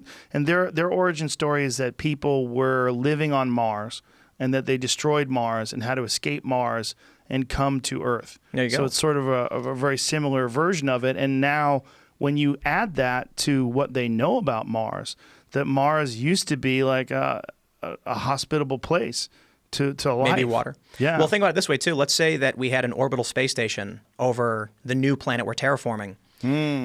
What kind of a government would exist? Let's say Earth is wiped out. Right. The only survivors on an orbital space station over Mars with a small colony on the base. It's going to be a military dictatorship. Not intentionally, not from this evil perspective, but from you're the general, you're second in command. We've always operated this way. It's a military mission. Right. The person who's in charge is in charge. And then eventually you build up the colony to a certain point where second in command or one of the favorite lieutenants says it's time to enact democracy. And the general says, fuck no. And then a civil war breaks out in the heavens, people on the ground watching the ships shoot at each other and blow each other up. And then all the technology gets wiped out. You should really start smoking pot. No. You know what I want? But there's a lot of ways to interpret like various ancient spiritual religious texts in a science fiction-y kind of way. So I actually, talked to my friends about this, and we like kind of, what if the Bible and the Old Testament were viewed from a science fiction perspective? Not to be disrespectful, I'm not trying to disrespect anyone's religion or anything like that, but like, what if we tried to apply a lens from a futuristic perspective of our understanding of technology to how they may have viewed what was going on back then? So you know what the cargo cults are. Yes. For those that don't, it's, these natives on these islands saw planes, didn't know what they were, so they built effigies of the planes, like, I guess, hoping they'd come back or whatever. Right. So when I saw that, I wondered, a lot of people ask that question, what if we did the same thing with aliens? And the other question is, what would we do if we destroyed our own planet like people say we are? And how would that result in a government? How would that result in stories? It would be so funny if we destroy this planet, we go to Mars and repopulate Mars and fix it up, and then destroy that place and come right back back to Earth after we're done. Because like, look at what's going on right now during this pandemic. The skies are clearer than ever before. The Venice canals in Italy have dolphins in them now. You can see the ground. Jellyfish. You realize how disgusting we are and how we're gross. Like, what we've done to Los Angeles is amazing. And in just a month and a half, the air is pristine, crystal clear. You can see forever. It's a different world. Now imagine if that's what happens.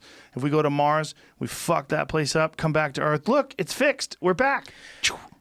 I guess if we can sustain our technology. Yeah. Did you find that won't happen. Dogon tribe? Find that?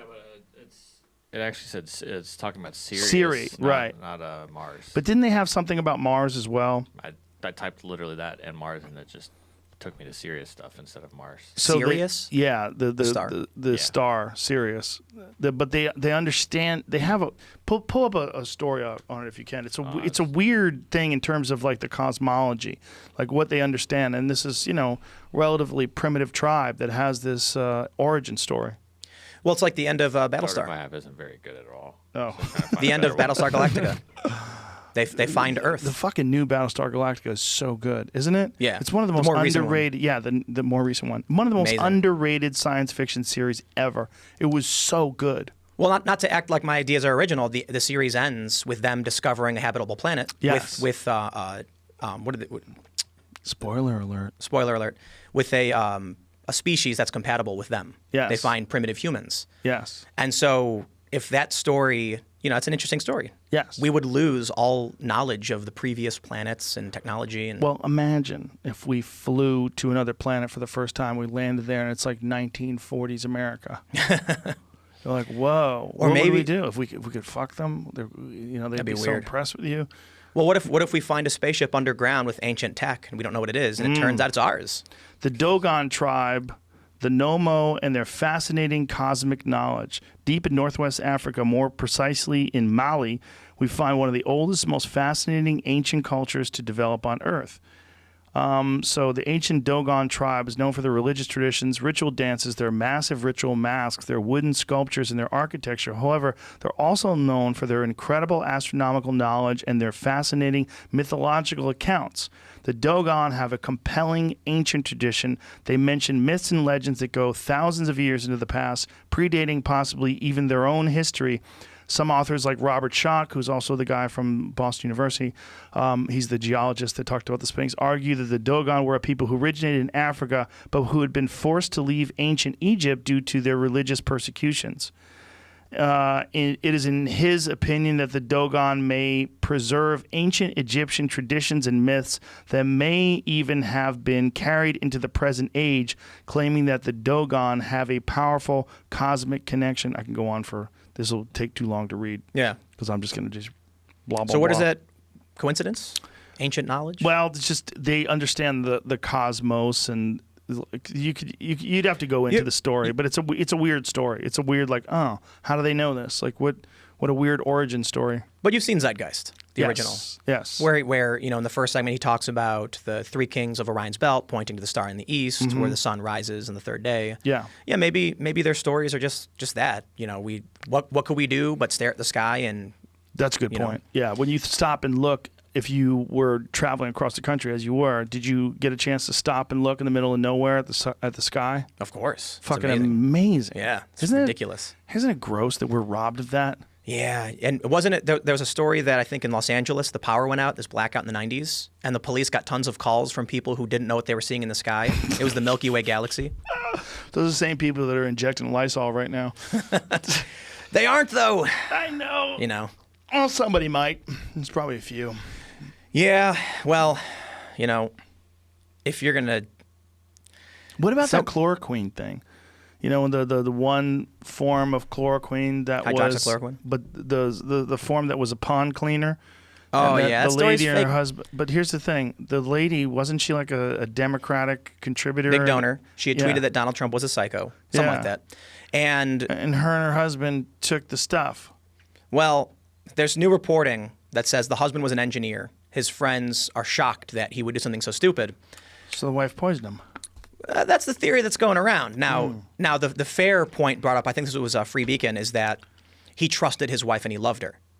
Wow. Maybe And she didn't love gave him, or she's really dumb. Or But, she poisoned the fuck out of him. Apparently, a couple decades ago, she had struck him. There was a report about it. Decades ago. Yeah, like 20 years, I think. But there's also reports, and you guys got to fact check this stuff for sure, because it's not like something I've been diving too deep into. But she was trying to divorce the guy. So the story popping up is that Democratic so she's donor. the Carol Baskin of chloroquine. That's what people have been saying. Yeah, like the rumors going around. But whether or not any of that's true, it's like, you know, I always say, give me the proof. But I can't tell you this. The media loves to run everything the president says through a filter of, like, it must be taken literally, or to its worst, most, the opposite of the benefit of the doubt, the most negative conclusion possible. If he says it, we're going to run the most negative interpretation. It's bad. It's awful. Yeah. So when he says something like, you know, that Peter Navarro instance where he said, you know, you're a nasty reporter, he said about hydroxychloroquine and chloroquine, it might work, it might not, but I'm optimistic. What did the press run with? Trump recommends untested, dangerous drug. Meanwhile, you get Unscrupulous press. Not all press ran with that. right, of course. But look, when Andrew Cuomo came out and said we're going to start trialing, you know, chloroquine and hydroxychloroquine and azithromycin, where was the negative press? Didn't they say that has actually been proven to kill more people than not using it, though? The I think statistics? One of the initial stories to come out Yeah. said that it was actually more likely to kill. So the CDC had listed that this was actual treatment used by many countries. And there's a lawmaker in Michigan. She's a Democrat. She was given the treatment. She said it saved her life. And she personally praised the president for it. For that, she's being censured and being stripped of any endorsements. I've heard of that, which So- is crazy. It is. Because there's a reason why they were using it. It showed some promise with Right. some people. I guess the idea was that the extreme immune system reaction in your lungs was killing people, the swelling and the fluid buildup. So by suppressing the immune system, you would stop that from happening. The symptoms would abide, and then you'd eventually recover. You know what, man? If the media, there's a graph showing the amount of press Obama got versus what Trump got. And I think to a certain degree, Trump brought this on himself because he chased after this press and he baits them and he goes after them. Right. But For it's sure. like 3 or 4 times as much news on But it's everything also he a does. different world now. If you go back to 2008 rather, when Obama was elected, the influence of like online media and the ability to pull eyes away from traditional media sources was nothing. Right. Like newspapers were still real. People were buying newspapers. Yeah. I mean, mainstream media was the only way you got your news. Now there's people like you. You know, there's people like Kalinsky or Jimmy Dore. There's people like The Hill. They have these online platforms where they're not only are they more viable than the traditional media outlets, they're more accurate. They're less biased. They're younger. They're more intelligent, and they're not connected to some gigantic media machine that has a very consistent bias. I think we're seeing substantially more bias than ever before. And CNN But from online things or Totally. from everything? From everything, but it starts with people like me. So look, I'm an individual. I have an opinion. There are things that I think are more important than other things. I look at this establishment press, this behemoth, constantly lying to people. Not every single journalist. I know many journalists, they're fantastic at their jobs. They risk their lives. They do good stories, even political reporters. You know, my respect to Ben Smith, formerly of BuzzFeed News, now New York Times, calling out the New York Times, well, sort of, for their defense of Joe Biden, calling out CNN. Right. There's great reporters. But you have a lot of people in media whose their goal is just survive, make money. And so what happens with YouTube, one of the reasons I think they started censoring a lot of channels is what works? Shock content, sensational, rage bait. So YouTube hard suppresses that. it's not entirely fair, but there's no real good answer to how you deal with this. And it's unfair to a lot of independent creators because, like you mentioned, YouTube doesn't know better. They're like, who's credible? But CNN starts adopting the same tactic. So now, CNN realizing they can't win no matter what they do. They're competing with free videos on Facebook. Mom and pop who post that video from the rally on Facebook costs them nothing. They don't care. And CNN's got to pay someone $30,000 to $50,000 a year at a low level to make this kind of content. They're losing. So they switch it up. Now we're being told that our accountability, our credible news outlets, authoritative sources, they're the same thing as what the YouTubers were.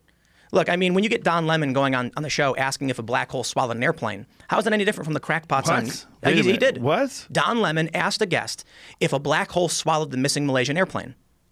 Wait a minute. He was serious? He said, "I know it's preposterous, but is it preposterous?" And the woman responded, Wait, I have to see this. Totally, yeah. Don Lemon Don Lemon asked about a black hole swallowing an airplane. I get a kick out of him.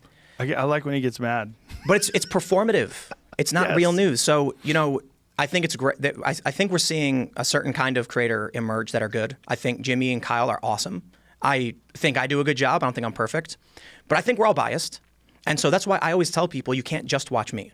Like, you definitely got to watch Kyle, Pac-Man, or Jimmy Dore. And I get a lot of heat because people are like, you always recommend these left-wing channels. I'm like, all right, Steven Crowder, for instance, Sticks, Hex, and Hammer. These are good YouTube channels. But we're biased.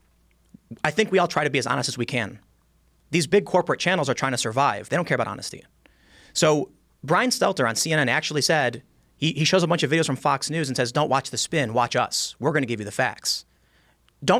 Look, man, if someone tells you not to seek information outside, I wouldn't trust that. I don't want to tell you what to listen to, but I will tell you, if you only watch my stuff, you're missing out. You got to watch other perspectives. I want to see Don Lemon and Brian Stelter on Naked and Afraid out in the woods. Did you get trying Don to get Lemon by? saying the black hole thing? He did it. Oh, this is from 2014. Oh, yeah. Was that when it was from? I think so. Yeah, it was a while ago. Let me hear him say that. Oh, damn it. But what if it was something fully that we don't really understand? A lot of people have been asking about that, about black holes and on and on and on, and all of these conspiracy theories. Let's look at this. Noah says, what else can you think about? Black hole, Bermuda Triangle. And then Deji says, just like the movie Lost. And of course, they're also referencing the Twilight Zone, which has a very similar plot. That's what people are saying. I know it's preposterous, but is it preposterous, you think, Mary? Well, it is. A black hole is about, a small black hole would suck in our entire universe, so we know it's not that. Bermuda Triangle is often weather, and Lost is a TV show. So Right. I think Okay, I always stop. like things for which there's... He's just being provocative to get someone to answer a silly question that's being sure. bandied about on the internet. He's not saying it like he believes it. No. What I mean is that he's presenting the conversation. That's what it's become. It's become Well, I think he's doing entertainment. that because, first of all, back then, I mean, this was 2014. Yeah, September 2014. I think people were just starting to understand like the impact of comments, and they were addressing them, and they were probably trying to silence a lot of the nonsense. But then Like, you get they a were woman reading saying stupid shit like a that. small black hole would swallow the whole universe. Yeah, well, I don't think she's a real expert if she said that. Right. So why is Don Lemon asking nonsensical questions to guests who can't answer them properly at all? Well, he's just trying to be provocative. I get it. And so what I mean to say is that you're It's not watching this. deceptive. Look at where they were in 2014. Look where they are now with faking the Chris Cuomo thing. It's Well, it's do you natural think progression. that's his idea? The Chris Cuomo thing Oh is no! pretty gross. Did you hear what he said on his radio show? know what he said? He said, "I don't find value in what I do. I think it's Yes. ridiculous." He said, Yeah. "I don't like what I do for a living. I don't like my occupation." I think, and then he said something to the effect of, "I'll never beat them," in reference to like Hannity and Maddow or something like that. I think in Beat them? in ratings, in ratings, Oh. he's their biggest show. He is. I'm pretty sure Cuomo's their biggest show.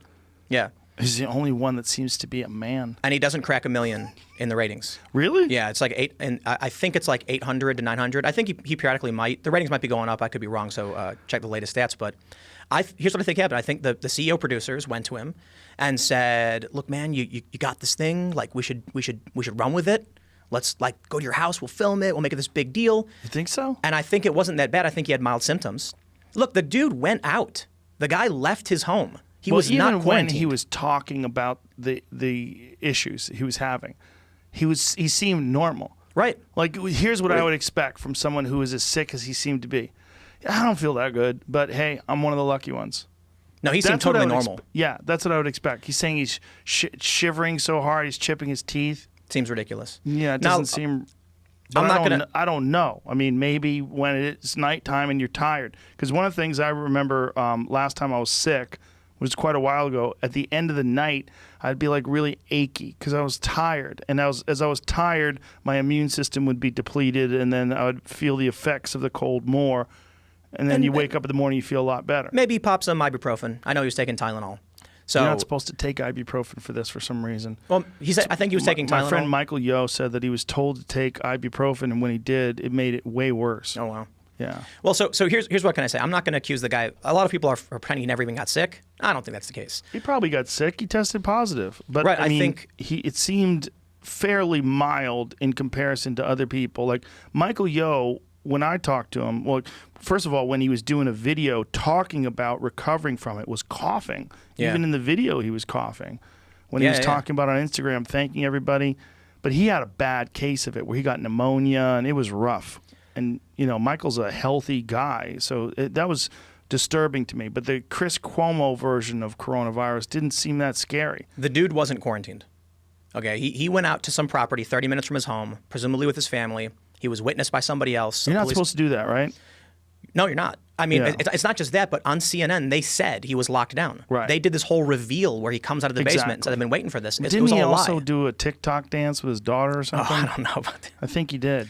But Yeah. I think the reason he went on his show complaining was because He knew it was coming. the producers told him to do this fake thing. Oh, And he didn't want to do it. I He bet you're right. Look, man, I worked that makes sense. He can't call them out because he wants to keep the job. when I worked for, one of these companies. They told me to side with the audience. We talked about it last time I was here. Mm-hmm. They wanted me to create a narrative that the audience agreed with because we were there to serve them. What was the narrative?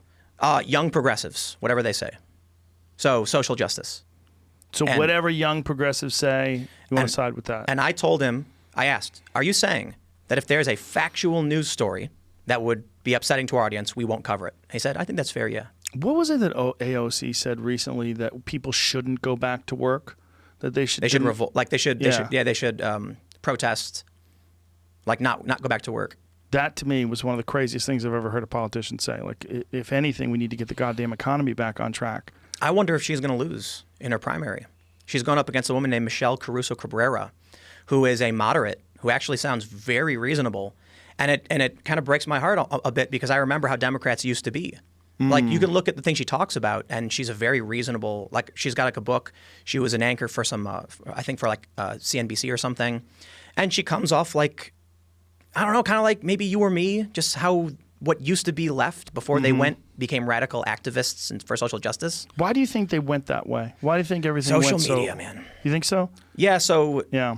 there's a couple different theories I have on it. Conservatives are less likely to be online in a lot of areas of the country. They have weaker internet.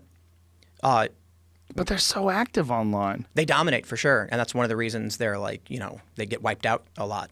But you look at What rural, do you mean? You're talking about conservatives. yeah, conservatives getting banned a whole lot because they're very active. They do a lot of memes. But I think So how are you saying that they're less likely to have good internet? rural towns Rural. have really bad internet. But So it's you- good enough to be able to post on Twitter. Like, what do you mean? No, yes, They have phones. But if you've got dial-up in the middle of the country, you're not posting a video or a photo. Yeah, but you you're are doing watching it on your phone. You are watching. Dial up. Yeah, that's true. Everyone's doing it through their phones. That's a good point. What I think is that you've got a lot of older people that are conservative, a lot of younger Yes. people that are liberal, and there's issues there with how people interact online. Mm-hmm. So my assumptions, my opinions, things I've read. Older people more likely to just follow and read. Younger people more likely to engage. Most people not likely to engage at all. It's something I think like 2% of the country is actually active on Twitter. Yeah. But you end up with internal biases at the social media companies. Who is authoritative and who isn't? Echo chambers. So a really good example is like BuzzFeed News wrote a story that the Wuhan biolab leak theory is a right-wing, popular right-wing theory. Trump supporters are pushing it. And here's why it's wrong. But CNN ran multiple segments about this.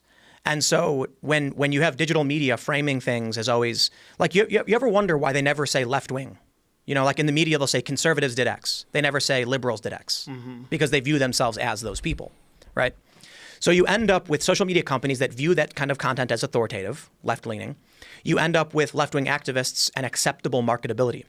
There was a study done where they tracked essentially like it's a visualization of location for various aspects of the internet.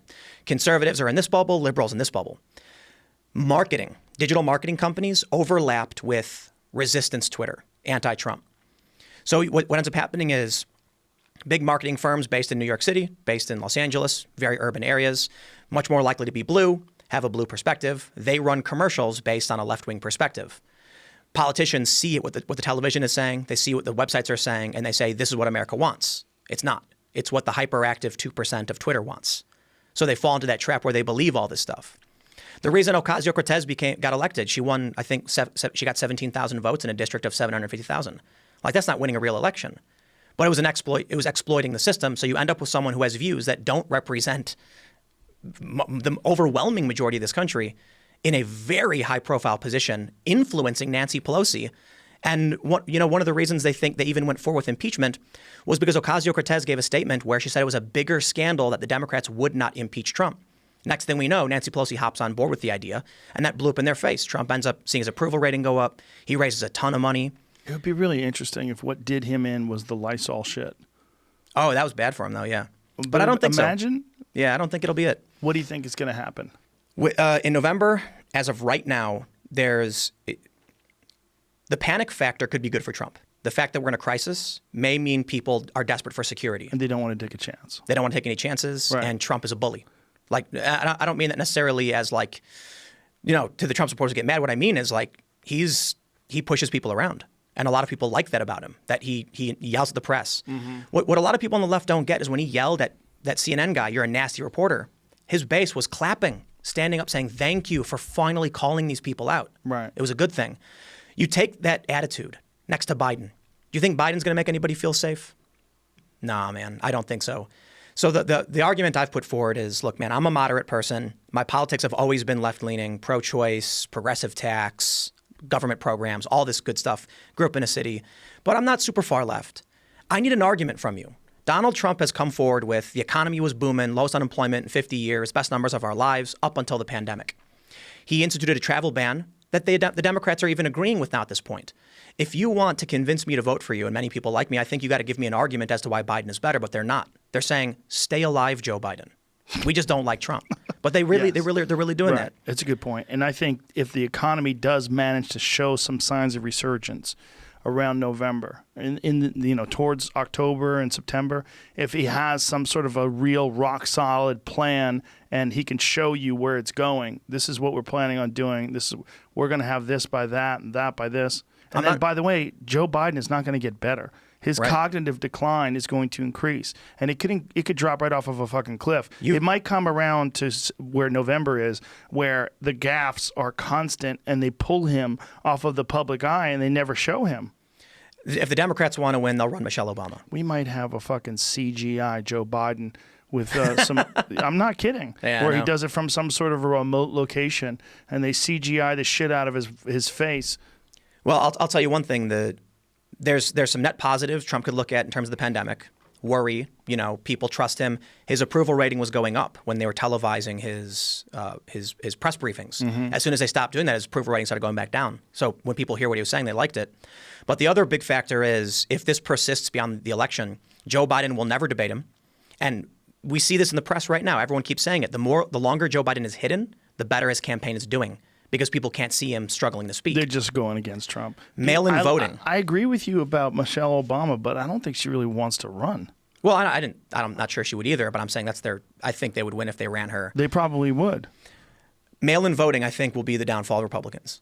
If mail-in voting does get pushed through, Nancy Pelosi, I believe she said she wants to have mail-in voting confirmed the next stimulus package. If the lockdown persists beyond November, and mail-in voting is the go-to way, the challenge, you see a bunch of Republicans saying that mail-in voting could lead to fraud, and it can, right? If somebody's mom is old and just not paying attention and you fill it out for her. But the bigger issue I see for Republicans is that uninitiated and uninterested people will be voted for. And that means in big urban areas, you'll have a mom and a dad telling their kids who normally don't care to vote, just fill it out, just vote for the guy. And that could potentially hurt. I think the real concern is in the counting. That's the concern about in terms of fraud. Right. Fraud is so. The Republicans' main concern is fraud. That Yeah. someone's going to take their kid's packet and just fill it out for them. Right. But I don't well, think not just that. Also in how it's counted. Right. Tracking them. They all go in Yeah. the mailbox, and the post office is all a mess. I agree with all that. Yeah. I think you don't need to go so far as to assume someone's going to snatch up all the ballots. It's possible, and replace them. I think that's a bit too much for me. I just think right now we know the youth vote swings left, and they don't care about voting. You put the ballot in their I house. think they care about voting. They don't. They didn't turn out for Bernie. They did not turn out. They turned out in some areas, but they didn't turn out. So you get this very active base online ranting about what they want. They don't actually go out for it. Put the ballot in their pocket, send it to their mailbox, and their mom says, there it is, fill it out. They're going to do it. And so that's going to make sure the people who normally aren't bothered to go vote will go vote. Tim Pool, we just did 3 hours. Believe was it or fun. not. It's always fun. Thanks for taking the trip. Thanks for driving over here in your bug out van. It was good fun. How long are you going to stay? This part of the country? Probably going to leave right away. Okay. Yeah. Well, good luck coming Appreciate back. it, man. Yeah. And maybe people wave to you along the way. Yeah, Do you yeah. have photos of the van on the outside where people could see it? On Instagram, I have one. You should probably hide that one. Delete that one. Whatever, man. Someone's going to come to my van and kick it in. I don't know. That's not what I'm That'd be fun. saying. They're just going to Snatch tattoo it. your face on their ass or something. Something weird. People are weird, man. Oh, I had a weird story. It's a bummer we didn't get to it. Go ahead. Do it now. I had a crazy guy show up at my house. Ooh. Pedophile. 4 a.m. Wanted me to tell a story. I had to call the cops. Wanted you to tell him a story Wanted me to tell the world his story. about being a pedophile? Something like that. About how he was innocent. It wasn't true. So she shows up at my house at 4 a.m., tried breaking in. So I wake up at 4 a.m. to You don't someone. have a gun either. I don't have a gun. And so I call the police. This is crazy. Police showed up. They catch the guy. They frisk him. They tell him to go home. Cops come back, tell me to buy a gun, basically. Oh, Jesus. It's not an easy thing to do. But get this. That morning, I wake up. It's like 9 a.m. And I got woken up at like 4 a.m. by this. I think it was like 3 something. And so normally I do a segment first thing in the morning. It airs at 10 a.m. And so after dealing with all that, I was like, I am not prepared. I'm just going to tell people what happened and say, don't come to my house. In the middle of recording my segment, guy comes back. So I check my security camera and I see him there and I'm filming while it's happening. So I call the police and I'm like, he's back. And I recorded all of it. And then the cops came and he took off, I guess. Yeah, I was going to bring it up because we were talking about, the end of the world, the apocalypse, guns. So it's not easy to get a gun in New Jersey. The cops were like, if it were me, I'd open the door with a shotgun. And I was like, yeah, if I could get one in Jersey. But you can. You just have to wait 10 days, right? No, you got to write an essay. I got to write an essay on why I need it. Yeah. And then you have to be accepted? And then they have to approve the essay. Oh, and my they said God. Typically takes 30 days, but sometimes it can take up to a year. It's not supposed to take up to a year. That's kind of illegal. That's what I was told at the department. But they were Time like, to move to Arizona where you could just buy a gun at a grocery store. West Virginia. Is that where you're going to go? Oh, I don't know, man. Are you going to leave? I'm gonna move out of Jersey. Not Definitely? yeah, for sure. So I'm in the Philly area, Because of this? partly. Yeah. But also because I want to expand my business. I do opinion commentary on news stories, and now it's time to start hiring more people for straight news and fact checking. So I have a fact checking build out that I've been working on. How we're going to rate other agencies. We're going to do 100 randomly sampled articles, and we're going to run them through the SPJ and Reuters ethics codes. We're going to look for violations of the ethics codes. We're going to apply them. So if BuzzFeed News runs 100 stories and we find that 63 have some kind of violation of the code of ethics, we give them the score of 37 out of 100. And then people can see how we rate these agencies. And you can look at all the stories. You can look at exactly why we disagreed, and we'll highlight where the violation occurred. That's a great idea. So I need a building so I can hire people to do it. Beautiful. Well, let Yeah. me know when that gets up and running. We'll let everybody know. And I Hopefully. appreciate you, man. I really appreciate your perspective. I appreciate the way you look at things. And it was great to talk to you, as Appreciate always. it, man, for sure. Thank you. Bye.